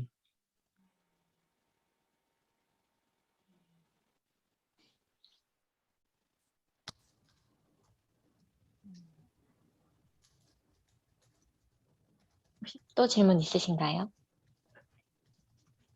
없으시면 제가 마지막으로 그 궁금한 질문이 있는데 이게 원래 이제 김경 교수님이 주신 질문 중에 하나인데 이게 뭐 무슨 의미인지 좀 여쭤보고 싶어서 XX동 쪽방 건물주는 부자다. 이게 너무 궁금해요.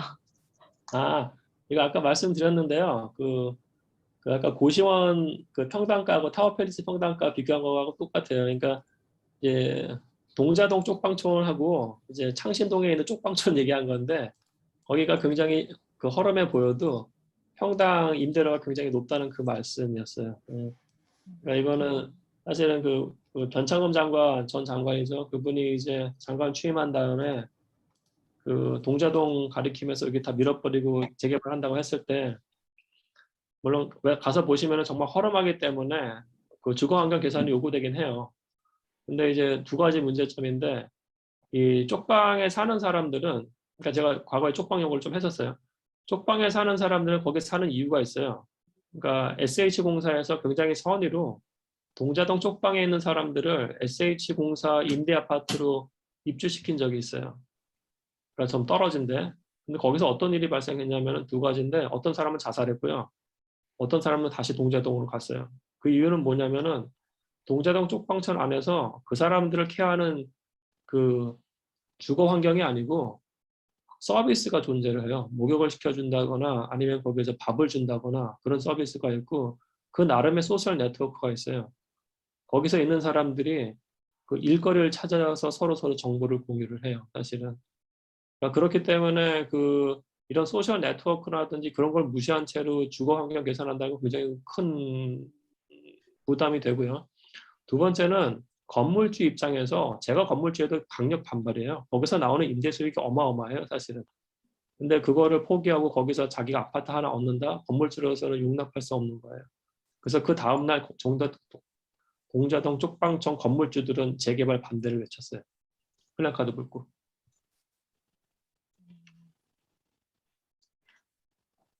방금 질문 하나 올랐는데요. 파주 은정 신도시와 일산 집값 상승이 GTX로 인한 거품일지요?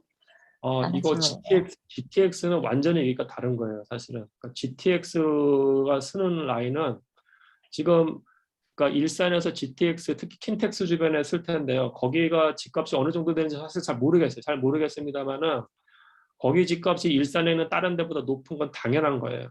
GTX는 완전히 새로운 시장입니다. 새로운 시장. 예.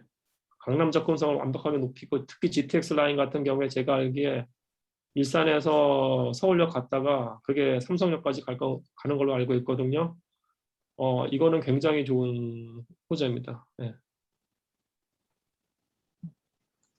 네, 또 추가로 질문 있으실까요? 맞아. 네네, 유미님. 네, 사실 잘 궁금한데 약간 좀 민감, 네, 그냥 참다가 그냥 이제 여쭤보겠습니다. 그, 제가 이제 요즘 친구들이랑 같이 이제 임장을 같이 다니고 있거든요. 근데 이제 좀 공부도 할 겸 이제 만나서 뭐 공부만 하지 말고 뭐 현실적이고 실리적인 것도 같이 해보자라고 해서 임장도 가고 하는데 이제 얼마 전에 저희가 아리팍을 다녀왔거든요. 그러니까 사실 그거는 그냥 얼마나 좋은 아파트길래 궁금해서 간 것도 있어요. 근데 제가 되게 놀랐던 게 제가 그 근처 중학교를 나왔거든요. 그래서 거기서 약간 좀 충격을 받았던 게 저는 그 중학교를 나왔지만 나중에 제가 결혼을 하면 내 자식은 이 중학교를 좀 못 갈 것 같다는 생각이 들더라고요.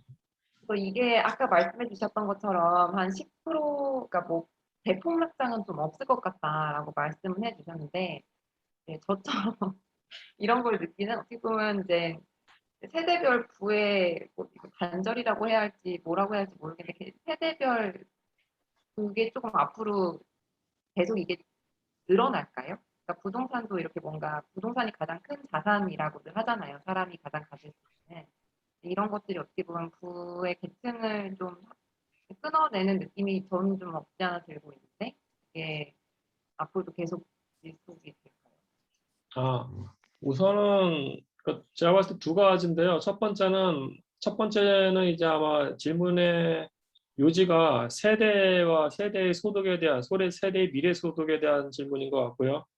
네. 그걸 봤을 때 사실은 MZ 세대의 특징이라는 게 젊은 분들한테 죄송합니다만은 그 부모 세대보다 못 사는 세대예요.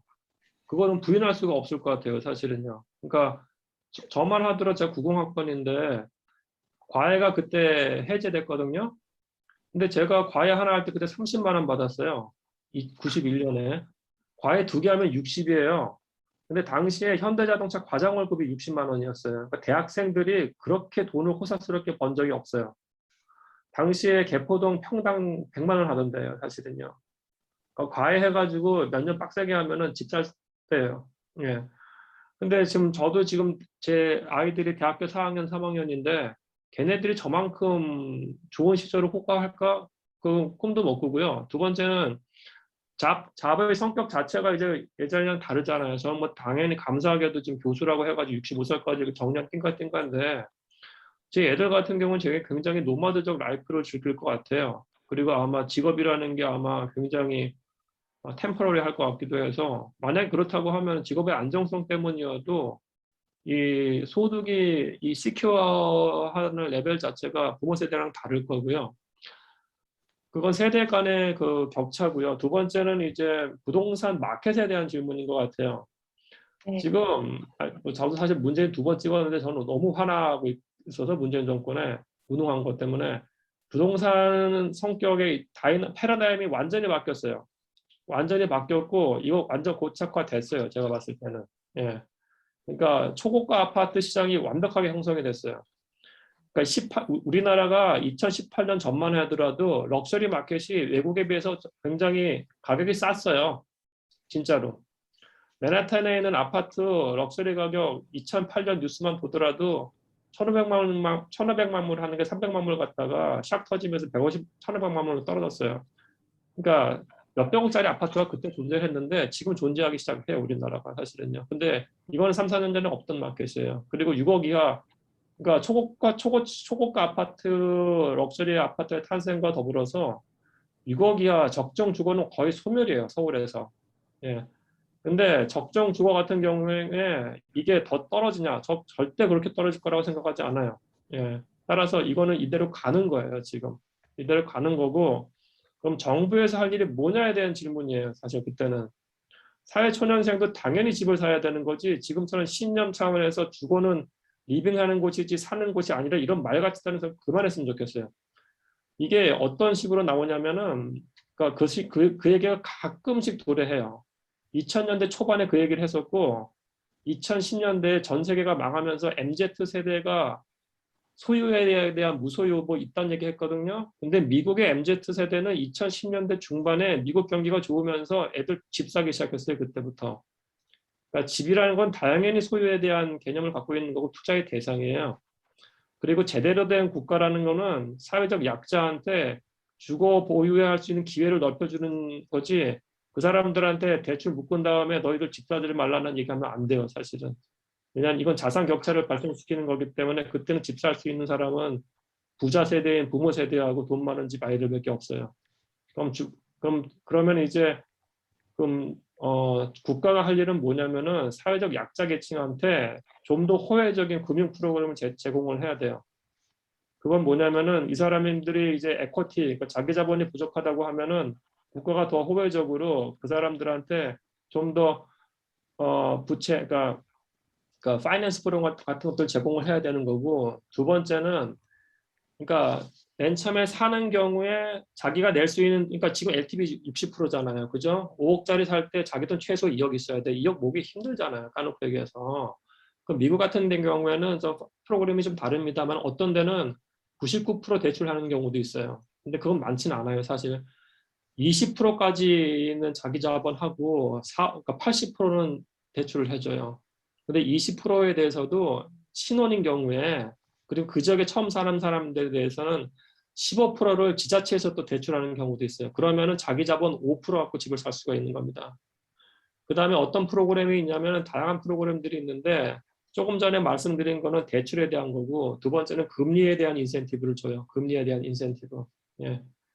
따라서 그렇게 된다고 하면은 좀 더 많은 젊은 계층이 집을 살 수가 있게 돼요. 다만 제가 말씀드린 이 정책은 시행되면은 집값을 올릴 거예요. 당연히.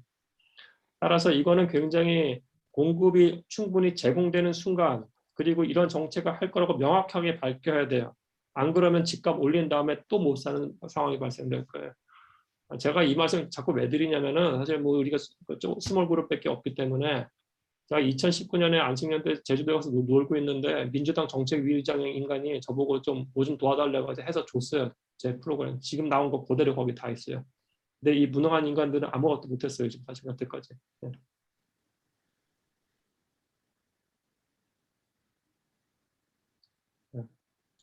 권혜진 이사님 질문 네, 해주세요. 이게 제가 최근에 이제 저희 아이가 작년에 취업하면서 이제 경제적 독립을 해서 이제 아무튼 혼자 사는 거주지를 얻는 과정에서 제가 이제 굉장히 여러 가지 사실을 알기도 하고 좀 적정한 거주지를 찾기가 너무 어렵더라고요.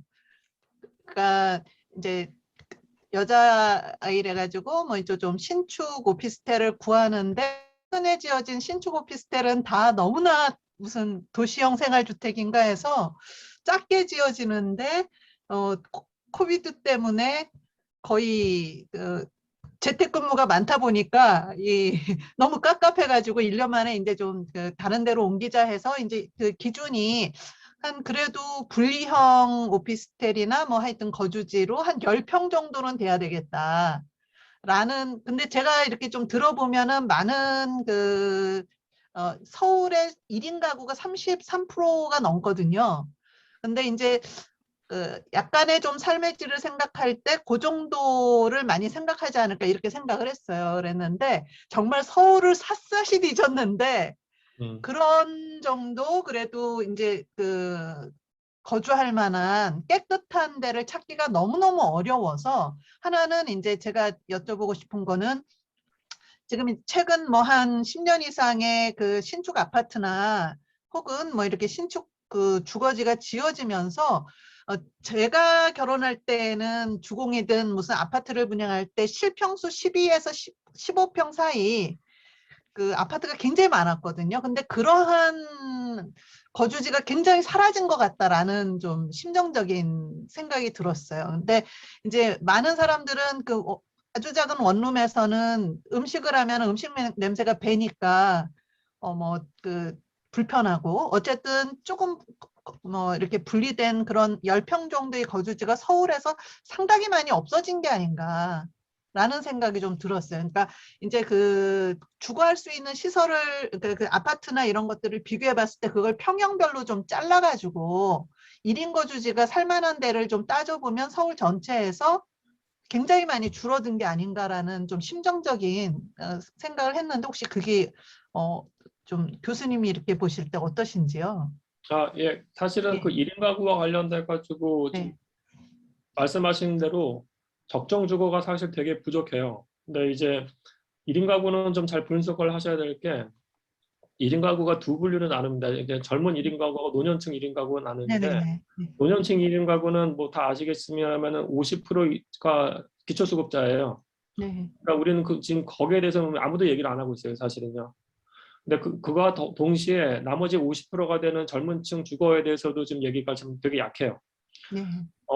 근데 이제 이 부분은 그 두 가지로 볼 수가 있는데요. 좀 강남에서 지금 어떤 일이 발생되고 있냐면은 10평대 오피스텔인데 거의 평당 1억에 분양을 때리고 있어요. 예, 예. 그러니까 그거는 이제 1인 가구 안에서 네. 격차가 발생하고 있다는 말씀이에요. 그렇죠, 그렇죠. 예. 예, 엄청난 격차가 발생하고 있는 거고.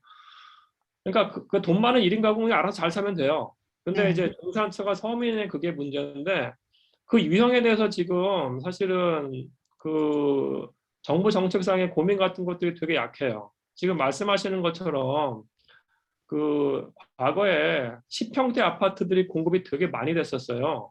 네. 그러니까 그거는 이제 도시계획, 도시개발의 철학하고도 연관이 되는 것인데 이게 소셜 믹스 차원에서 강남을 개발할 때도 그 철학이 유지가 돼요. 그러니까 네. 1970년대나 80년대에 개발했던 아파트 같은 것들 보면은 하나 아파트, 압구정도 하나 아파트만 하더라도 방 하나짜리가 있어요, 여전히. 예. 60평짜리도 있고요. 그다음에 그 남쪽으로 계속 오다 보면은 물론 도산대로부터 이제 테헤란로까지는 아파트가 많지 없지만은 테헤란로 이남의 거대한 아파트 단지들 보면은 개나리 아파트 같은 경우에도 60평대 아파트부터 20평대 아파트가 있었고요. 그 바로 밑에 있던 영동 아파트는 사실은 연탄되는 아파트고 10평짜리 아파트였어요. 그죠? 네. 예. 좀 더 남쪽으로 내려가서 진달래 아파트도 10평부터 30평대까지 예. 있었고 예. 지금 도곡 렉슬 아파트는 도곡 아파트 5층짜리 그냥 주공 아파트였어요. 네. 그리고 잠실은 옛날에 다 주공 아파트 5층짜리였고요. 그게 30평대가 있었냐고요. 다 10평에서 20평대지. 근데 이게 다 부서지면서 어떻게 바뀌었냐면 그냥 중산층 이상의 어퍼 미들 클래스 30평대, 25평대 이상을 다 바뀌어버렸어요, 사실은. 예. 네. 그러니까 그건 도시계획에서의 어떤 소셜 믹스와 관련된 철학의 후퇴예요, 사실은. 예. 그러니까 그게 지금 나타나고 있는 현상이에요. 예. 그래서 이거는 사실은 그 어떻게 보면은 우리의 컨센서스가 이루어질 문제라고 생각을 해요. 우리가 도시계획적 철학에서 후퇴한 것, 그리고 인구 구조가 바뀌고 있는데 이들을 위한 정말 적정한 퀄리티의 주택이 없어진다는 것. 그리고 도시형 생활주택이 지금 제가 봤을 땐 굉장한 한 특혜예요. 도시형 생활주택 보시면 이거 용적률이 거의 1000%에 가까워요. 예. 이거 말도 안 되는 게 서울시 종로에 있는 오피스 건물도 평균 용적률이 600%입니다. 맞죠. 그러니까 엄청난 거고 지금 송파구에 있는 헬리오시티 같은 경우에 가보시면 엄청나게 빡빡하게 세워진 것 같은데 그거 용적률이 280%예요. 근데 도시형 생활주택 한다고 1000% 용적률 주면서 그런 규모의 주택을 한다는 건 사실은 굉장히 어폐가 있는 거예요. 그래서 관련해가지고 디벨로퍼가 가져갈 수 있는 이유는 보장을 하되 그 안에서 평형을 좀 다양할 필요는 좀 있어요. 예.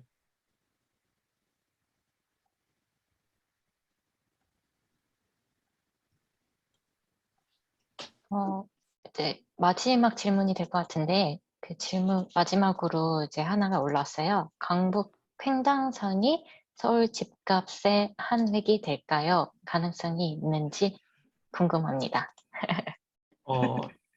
그러니까 사실은 이거 굉장한 가능성이 있는 거예요. 사실은 예를 들어가지고 장위에서 삼성역으로 떨어진 그 라인은 특히 북동쪽 블락을 특히 장위동 주변 뉴타운은 엄청난 호재가 될 겁니다. 왜냐하면은 예를 들어가지고 그 북동쪽 갈 때 그 동부가선으로 안 가고 서울 시내에서 간다고 했을 때 해화동에서 성신여대 나가는 그 언덕이 마지막이에요, 맥스예요.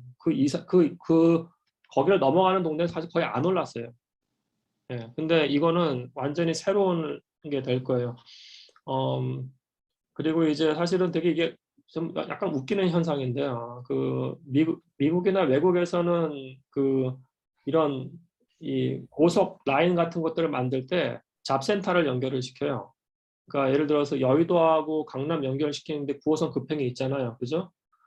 근데 되게 웃기게도 강남하고 종로 CBD하고 연결시키는 라인이 되게 약해요. 예. 그거 없어요. 2호선 타서 삥 둘러가든지 3호선 타는 경우에는 고대 갔다가 압구정동 갔다가 이렇게 가요. 상당히 멀어요, 사실은. 근데 GTX 라인인 그거는 강남하고 서울역을 한 번에 연결시켜 줄 거예요. 그건 얘기가 굉장히 달라질 겁니다, 사실은. 그래서 이거는 그 아마 생각하는 것 이상의 효과일 겁니다. 네. 네, 이제 더 질문 없으시겠죠? 저희 이제 슬슬 마무리를 하려고 하는데요.